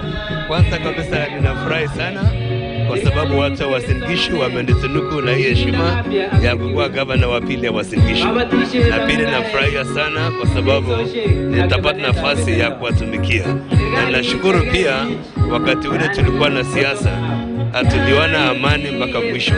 Uasin Gishu ni kaunti ambayo tunaishi makabila zote, na tulipowahimiza watu wetu wakae kwa amani, wachunge amani na wahifadhi, walifanya hivyo, na hiyo ni shukrani zangu kubwa. Je, utakapokuwa unakula kiapo leo, je, ni yapi ambayo utakuwa unayapa kipaumbele kwa siku zako za kwanza afisini? Hapa kwanza, unajua ni Uasin Gishu ni mji ya agriculture. Tunataka tuweke ukulima mbele, mambo ya afya, mambo ya maji, na sana sana empowerment ya vijana wetu, kwa kuhakikisha kwamba wamepata nafasi ya kusoma hapa na nje ya Kenya, watafutia nafasi wale ambao kuna skills tofauti ili pia wapate nafasi ya kufanya kazi.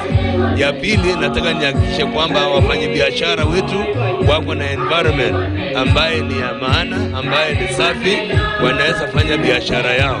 Tutahakikisha kwamba hakuna mwenye atasumbuliwa hapa.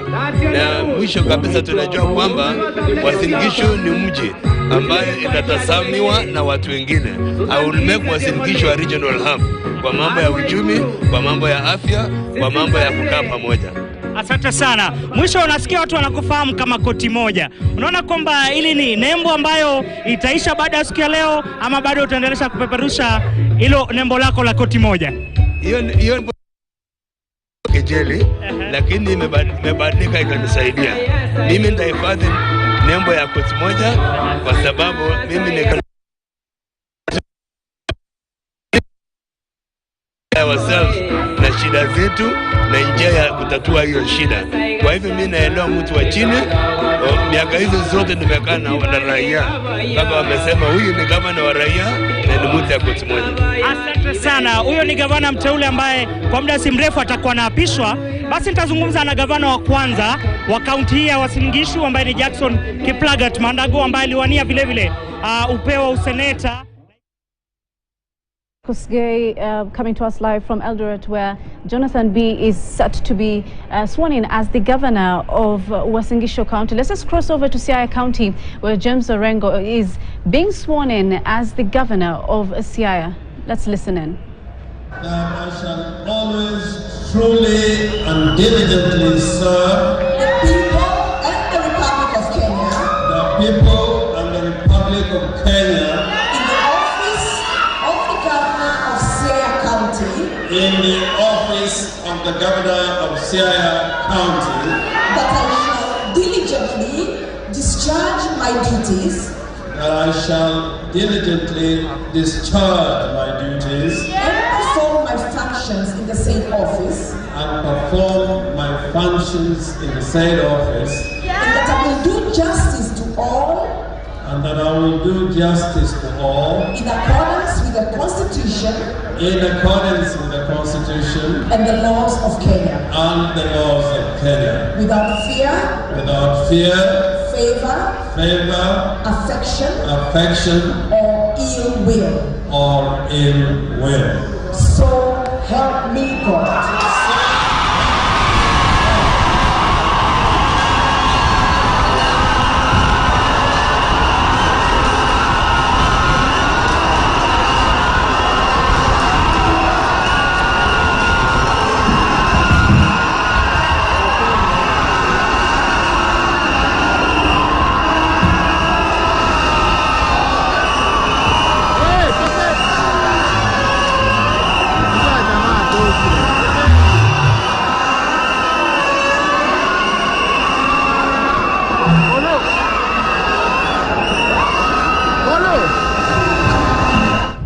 Right, that is James Orengo, who has just officially been sworn in as the governor of Siaya County. I want to hand over to my colleague Hadia, who's on the other side of the studio, to take over on what's, of course, currently happening. Hadia?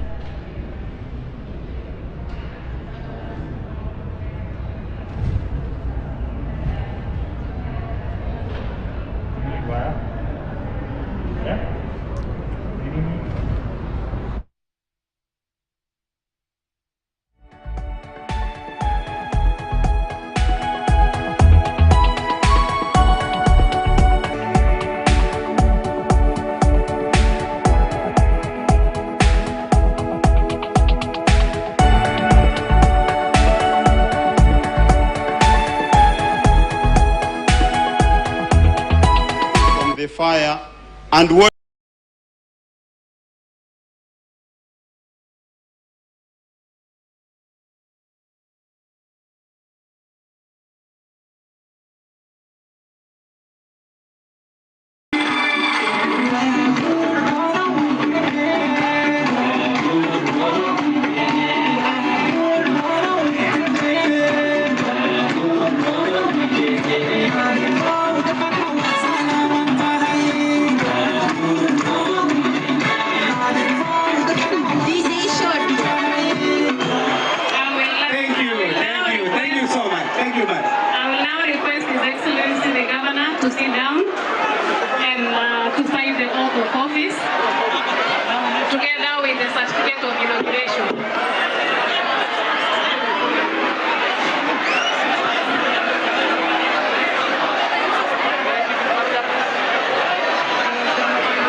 And of the Holy Spirit.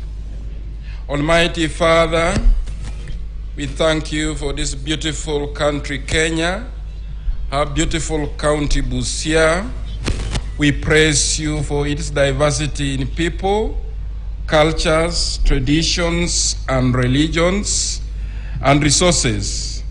Abba, Father, thank you for all the good that has happened in this great land.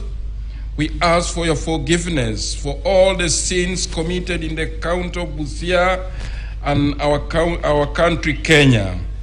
Jesus, Master, wash in your most precious blood all the people living in our land, Kenya, and our county, Busia. Most holy, enlighten in the light of the gospel, establish the kingdom of love, and inspire good leadership. Set our country free from hatred, tribalism, ethnicity, division, discord, corruption, immorality, witchcraft, and other forms of impurity. Mother Mary,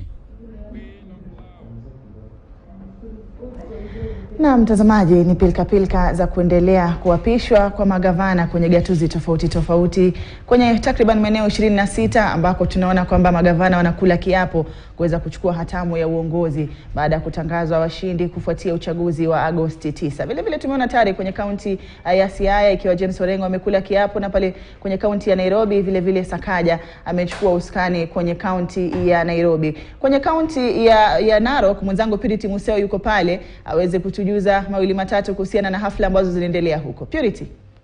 Officer, and he's also the secretary to this committee. We have Simon Kuraru. Hadia, asante sana. Tuko hapa Narok na hafla imeanza ambapo gavana ambaye aliteuliwa kama gavana mpya na wa pili wa kaunti hii Patrick Ole Ntutu anaapishwa siku ya leo kama vile magavana wengine 45 kote katika kaunti zote 45, na kwa hivyo hafla yenyewe imeanza. Ilianza kuchelewa kidogo, lakini saa hizi gavana ambaye ameteuliwa Patrick Ole Ntutu alishawasili, na pia naibu gavana wake pia amewasili, manake wote wanafaa waapishwe leo. Pia gavana Samuel Tunai ambaye amemaliza awamu zake 2 pia amewasili, manake yeye ndo anafaa kwa ile inaitwa ku officially hand over instruments of power kwa gavana ambaye amechaguliwa. Na kwa hivyo hii hafla ilianza mwendo saa 5 hivi, na kwa maombi kama kawaida, national anthem na ile ya East African Community, na kwa hivyo saa hizi ni kule kutambuliwa kwa viongozi ambao wamewasili hapa, na pia tumeweza kushuhudia wakazi wakiwasili hapa. Kumbuka gavana Ole Ntutu ni gavana ambaye alichaguliwa kwa chama cha UDA. Kwa hivyo naye gavana ambaye anatoka, gavana wa kwanza wa kaunti hii Samuel Tunai amemaliza awamu zake 2, na kwa hivyo aliweza pia kuwania kiti cha useneta hapa, lakini hakufaulu, alishindwa na mgombea wa ODM. Kwa hivyo naye amewasili, ataweza kumpa officially hizo instruments of power gavana mteule, na yeye ataweza kuwa gavana wa pili wa kaunti hii. Kumbuka hadi ya uchaguzi wa ugavana katika kaunti hii ulikuwa umeshuhudia ama haukuwa na ile amani. Kwa hivyo matokeo yaliweza kutangazwa kule Nairobi, Bomas. Kwa hivyo saizi wakazi wamekuja, wale supporters wa Patrick pia wako hapa na wanafurahia. Pia viongozi mbalimbali wameweza kufika mahali hapa. Tuliweza kuongea na wakazi, baadhi ya wakazi hapo awali, na wakaweza kutuambia kwamba wao wanataka gavana aweze kueneza ama kuhakikisha kwamba maendeleo ametimiza yale ambayo gavana ambaye anatoka hakuweza kutimiza. Kwa hivyo hafla inaanza na inaongozwa na Chacha Mwita ambaye ni jaji. Kwa hivyo wacha tusikize hafla hii inapoanza rasmi. This is the swearing in ceremony of the governor of Narok County, pursuant to Gazette Notice number 9927 dated 17th August this year.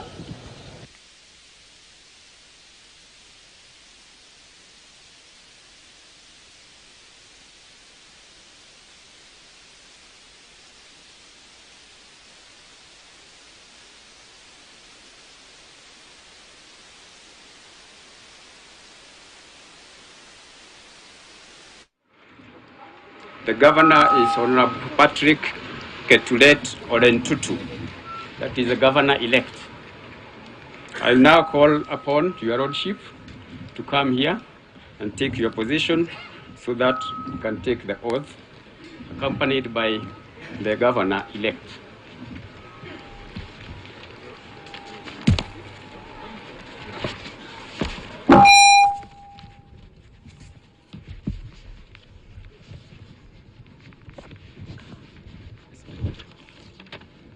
So the governor will lift the Bible with his right hand.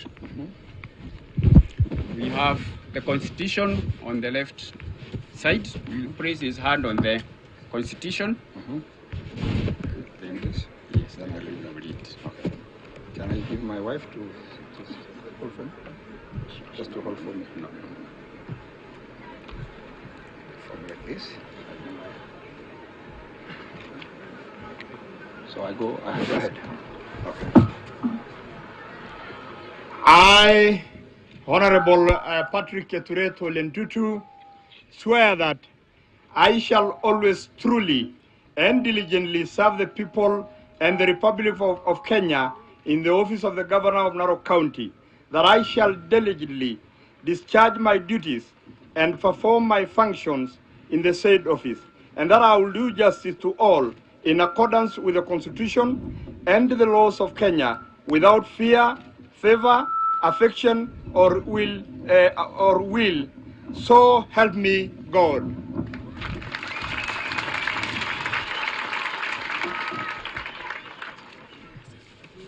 Thank you. The governor has now taken oath, and he will now sign the oath of office, which will be witnessed by our judge. Makofi jameni, wananchi, makofi.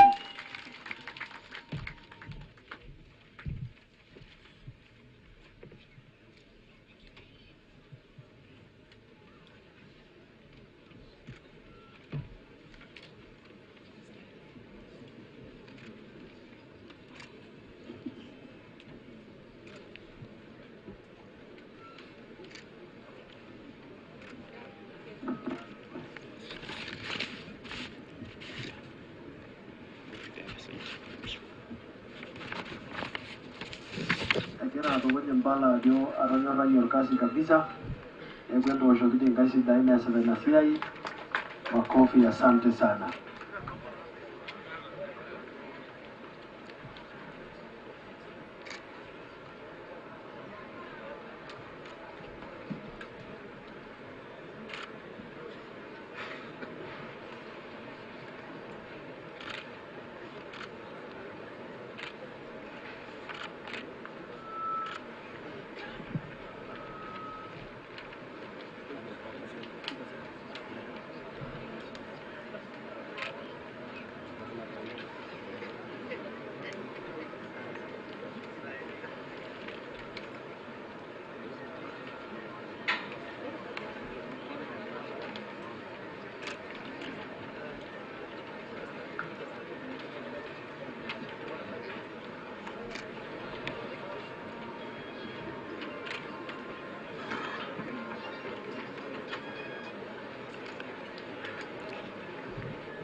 So the oath of office is now being sealed.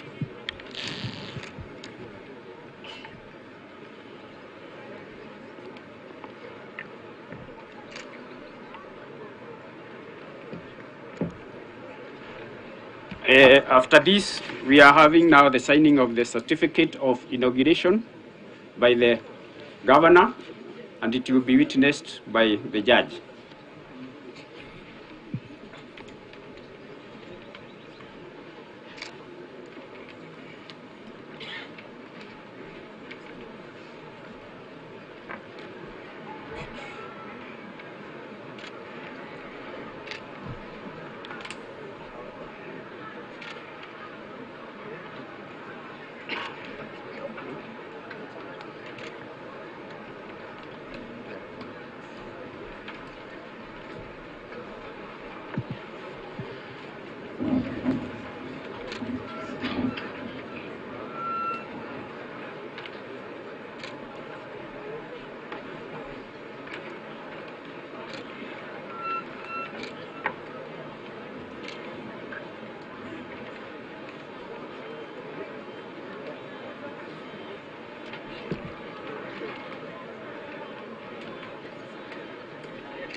The certificate will now be sealed.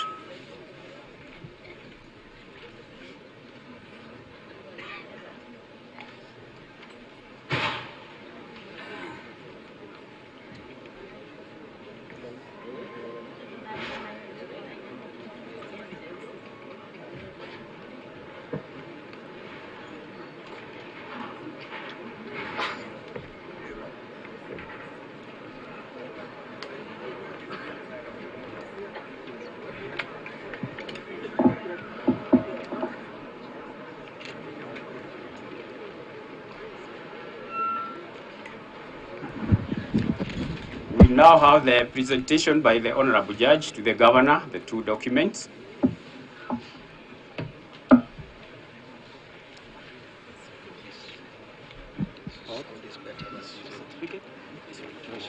Thank you. Thank you very much.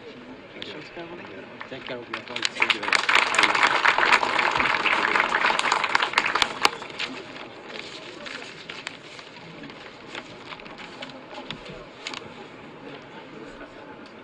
Congratulations, Your Excellency.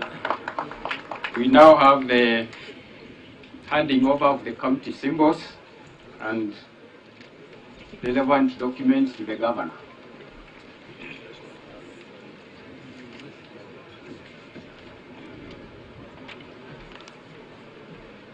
So, Your Excellency, I request you to also come here for the handing over.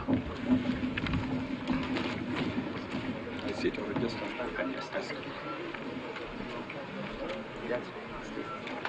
Haya, wapi makofi sasa? Anapewa silaha nzuri za kazi.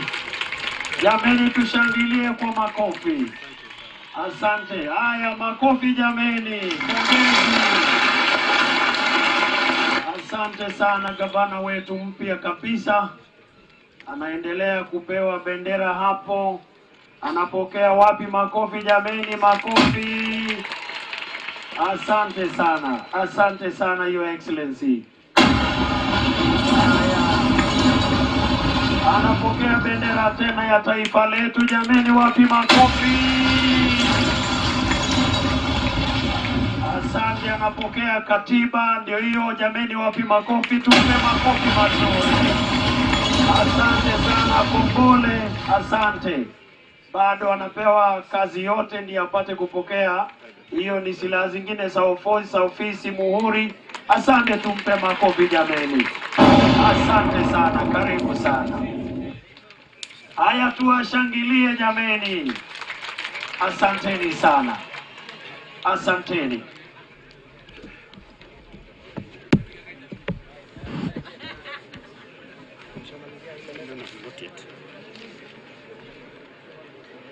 Your Lordship, this is now the swearing-in ceremony of the Deputy Governor of Narok County, pursuant to Gazette Notice number 9927 of 17th of August this year, and in fulfillment of the requirements of Article 74 of the Constitution, as read together with Section 14 of the Assumption of the Office of the Governor Act, my Lord, you are called upon to administer the oath of office to the Deputy Governor. The Deputy Governor is Honorable Kiprono O.H. Tamarinye. I'll invite you, the judge, to come forward and do the administration. Wapi makofi ya Deputy Governor elect Mheshimiwa Tamarinye. Makofi jameni. Asante, karibu.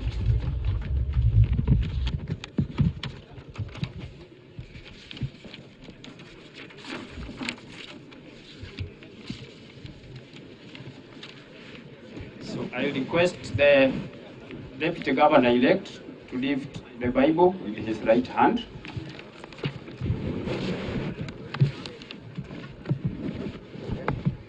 We will place his left hand on the Constitution of Kenya.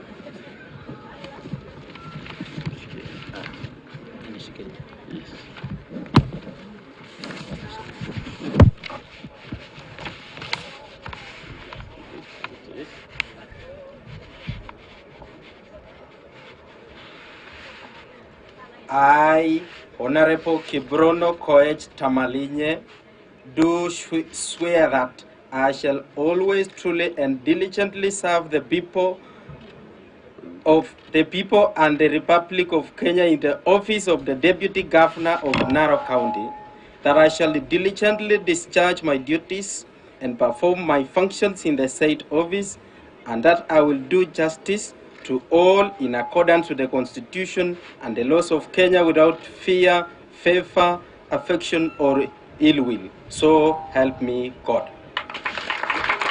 Thank you.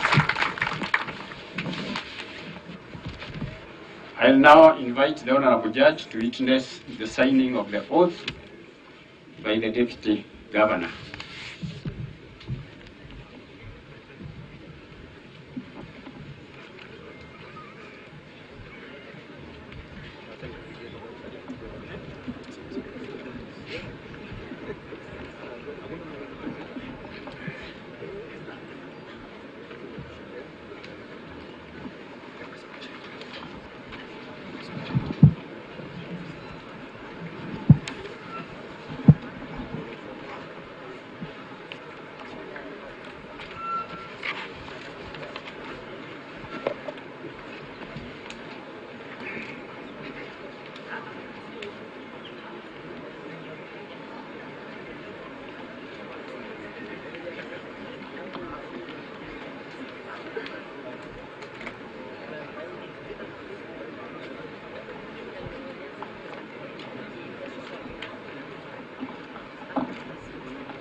The oath has been signed. It's now being sealed.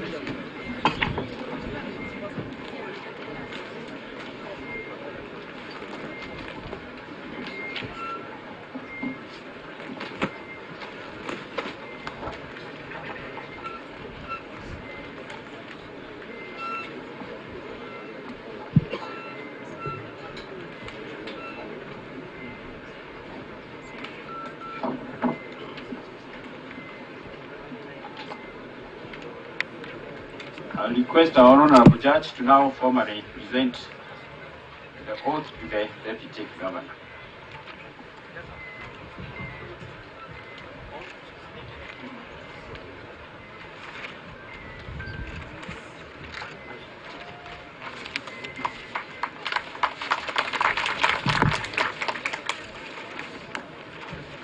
Thank you. Congratulations. I just want to take a picture with him for the media, like this. Media can.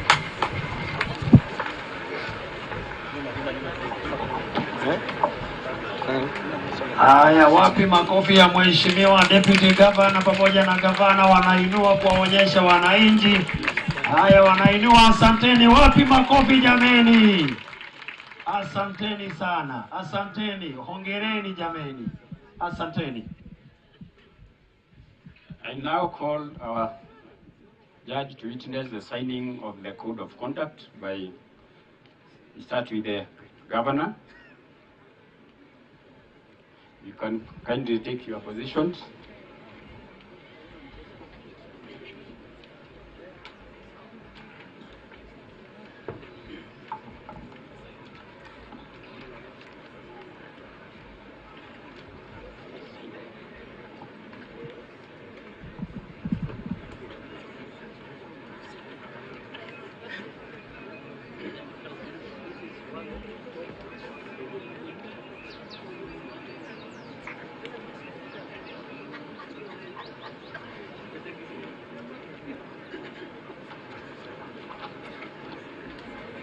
The judge has witnessed the signing, so kindly, Your Excellency, you can take your position. We have the deputy also signing and the judge witnessing.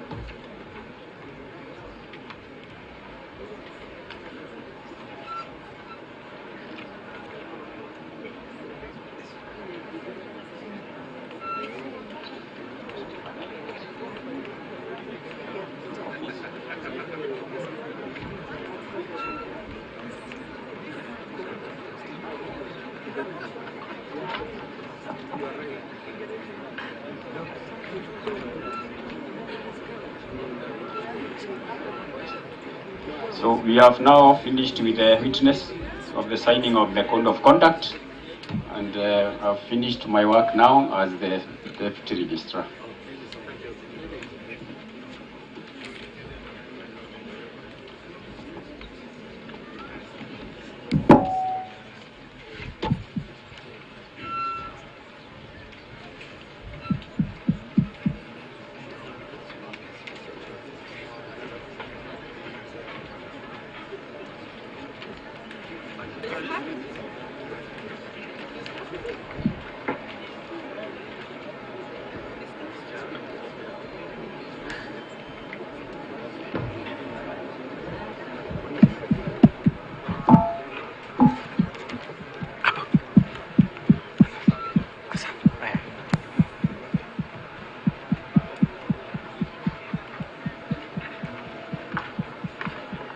Haya, asante. Sasa naomba jameni tuwape makofi matatu mazito. Moja, mbili. Tunakula kiapo, tunasonga mbele. Na tunatumai itaendelea hivyo hivyo, isiyo ni kuapishwa tu. Naam. Lakini ukiangalia wengi wana matumaini, wananchi wengi wanajua kwamba wamefanya maamuzi ya busara.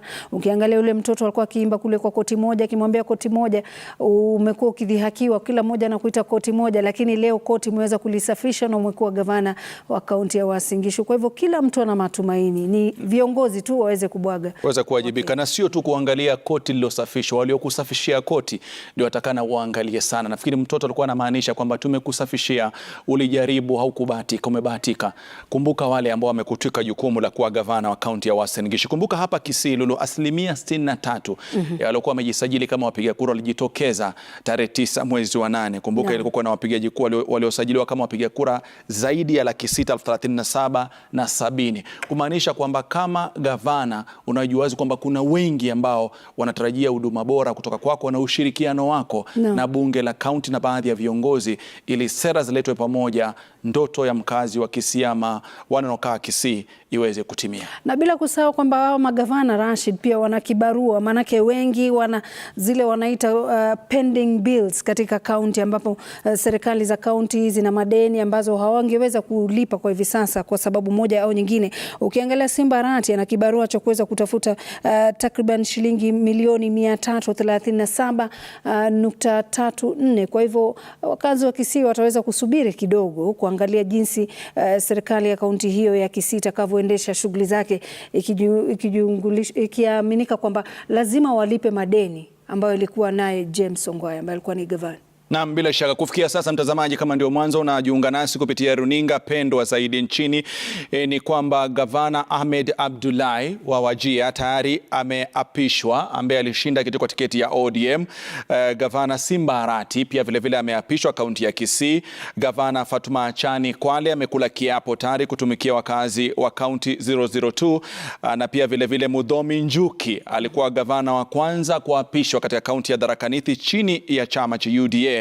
Alafu gavana Johnson Sakaja naye pia vile wa Nairobi ameshakula kiapo, bila kusahau gavana wa Mandera Mohamed Adan Khalif pia vile ameapishwa, na gavana wa Garissa pia vile Nadhif Jama ashakula kiapo. Bado tuko hapa kuhakikisha kila gavana, bila kumsahau Wajir Ahmed Abdullahi, bila shaka kuhakikisha kwamba wote wanaokula kiapo tunakuletea moja kwa moja. Kinachosalia ni wananchi wajitokeze kutoa ushirikiano katika kufanikisha manifesto zotolewa na magavana hawa katika kaunti zote 47 ikiwa bado zinasubiri kuchagua magavana wao. Na tumeweza kumwona rais mteule naibu William Ruto kaunti ya Nairobi, na saizi tunaarifiwa kwamba naibu rais mteule bwana Rigathi Gachagua pia amewasili kule Nyeri akisubiri Mutahi Kahiga aweze kuapishwa, kwani ameweza kuhifadhi kiti chake cha ugavana. Na bila shaka na usishangae ukaona baadhi ya vigogo wa vyama katika miungano yote wakiwa wametawanyika na wameenda sehemu tofauti kuonesha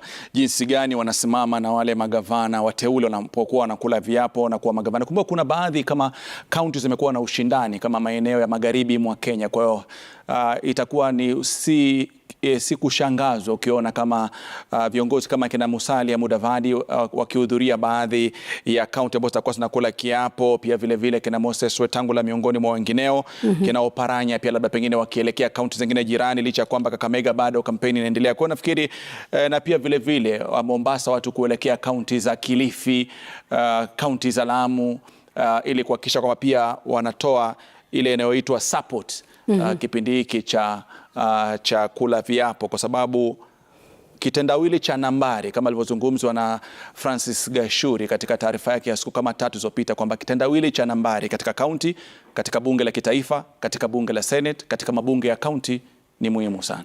Na mtazamaji, tunapumzika kidogo. Kwa hivi sasa naona picha hizi moja kwa moja kutoka kaunti ya Makueni, akiwa ni Mutula Kilonzo Jr. Na Mutula Kilonzo Jr. ambaye tayari yuko tayari kuwatendea haki sio tu wale 2,488 waliompigia kura, lakini wakazi wote kwa pamoja katika kaunti ile ya Makueni, akiwa anachukua nafasi yake bwana Kivuta Kibwana ambaye aliwania kiti cha useneta na baadaye hakupata kura nyingi, na mwisho wa kwisha pia tumemwona ameondoka katika ule muungano wa Azimio la Umoja wa Kenya, na akasema yuko tayari kuwa karibu na kushirikiana na sera na falsafa za Kenya Kwanza. Kumbuka Mutula Kilonzo Jr. kama anavyoingia na familia yake, mkewe na wanawe, aliweza kuwabwaga Patrick Musimba kwa ambaye ni mwaniaji huru, pia vile David Masika, Emmanuel Mutisa, bila kusahau Anderson Kaloki. Kwa hivyo kwa siku ya leo atakuwa katika mikono salama ya Honorable Mr. Justice Robert Alimo na pia Magistrate James Mwaniki siku hii ya leo kuweza kuapishwa. Na ukiangalia pia vile including the 7-year-olds out there like I was, from hoping for a working city, I don't think it is too much for us to ask for. We can do it. All right, that's Johnson Sakaja elucidating his vision for Nairobi County. We'll be getting back to him in a bit, but let's just head over to Nakuru County. Susan Wakarura Kihika is taking her oath of office. In the office of the Governor of Nakuru County, that I shall diligently discharge my duties and perform my functions in the said office and that I will do justice to all in accordance with the Constitution and the laws of Kenya, without fear, favor, affection, or ill will. So help me God.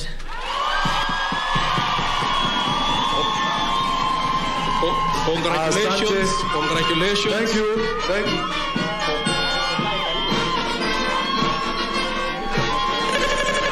Thank you. Asante. Congratulations. You are now the governor of Nakuru County. Congratulations. Amekwisha tangazwa rasmi, sasa tunaweza kushangilia.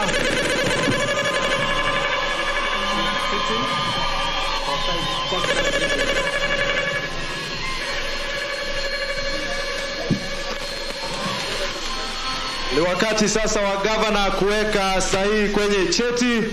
Akishamaliza basi atakuwa amekuwa sasa sio gavana mteule, lakini sasa ni gavana rasmi.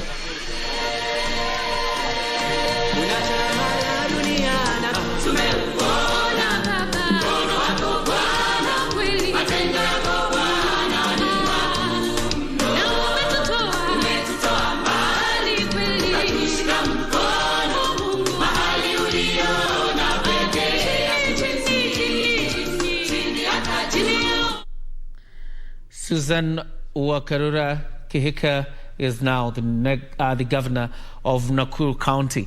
We are also live in Machakos and we'll be heading there in a bit. Wavinya Ndeti will be taking over. Of course, the oath of office now is about to be administered in Machakos. Let's listen in.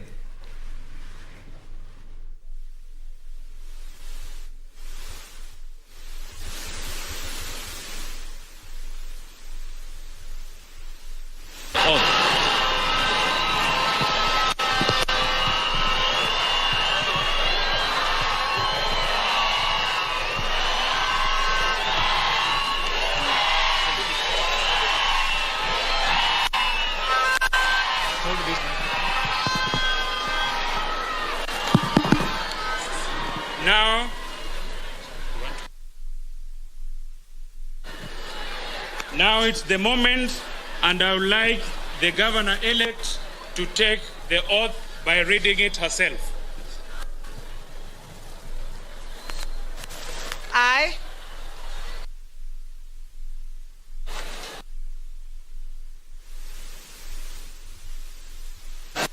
truly and diligently serve the people and the Republic of Kenya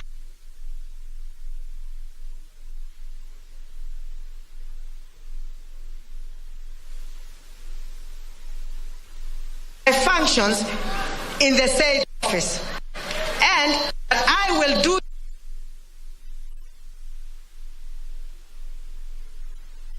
and the laws of Kenya without fear, favor, affection, or ill will.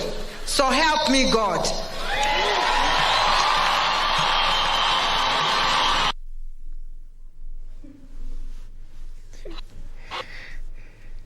Interesting sights there of Wavinya Ndeti of the famous Yaliondwele Sipite taking over as the new governor for Machakos County. Now, let's head over to Homa Bay County. From one lady to another, now being governors in the Republic of Kenya. Gladys Wanga is taking over as the governor for Homa Bay County. And she's about to take her oath of office. They're obviously being administered by a High Court judge. And obviously after that oath, obviously we will be talking about the governors who have not shown up in these events to probably hand over to their successors, either in one way aggrieved because of the results, or they were not in the coalition they were supporting. And we'll be talking about that in a bit. But if we have sound now, we can go to Homa Bay County and listen to Gladys Wanga taking her oath.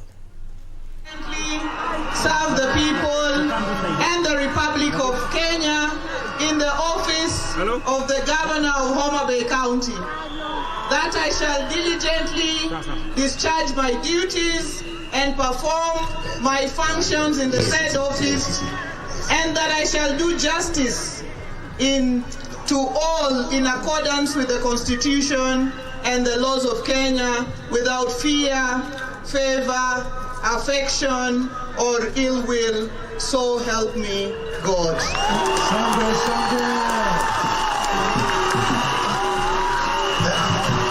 Congratulations, Governor Omode.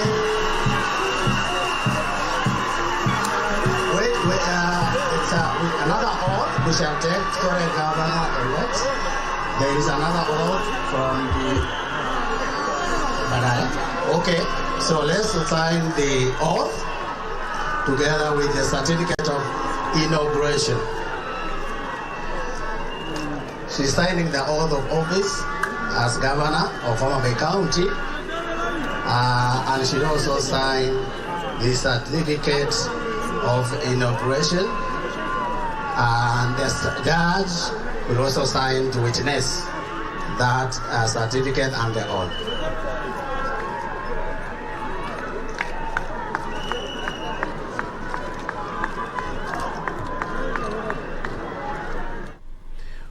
All right, that is exactly what's happening from the county of Homa Bay.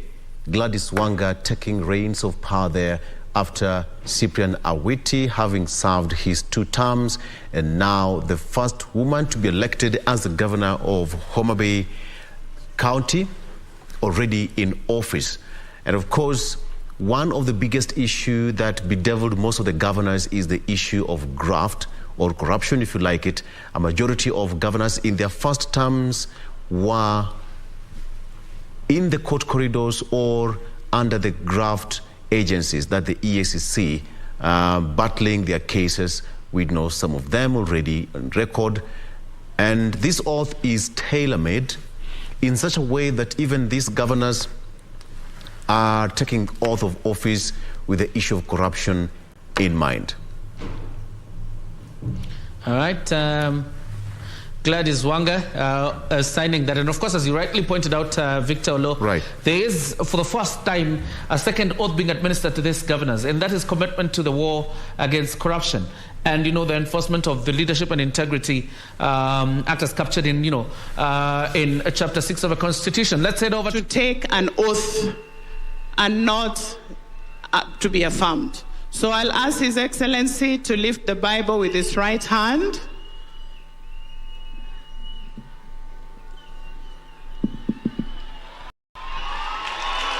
Your Excellency, Judge, please.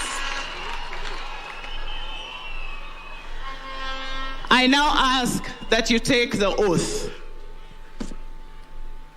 I, Honorable Dr. Paul Kimani Wamatangi,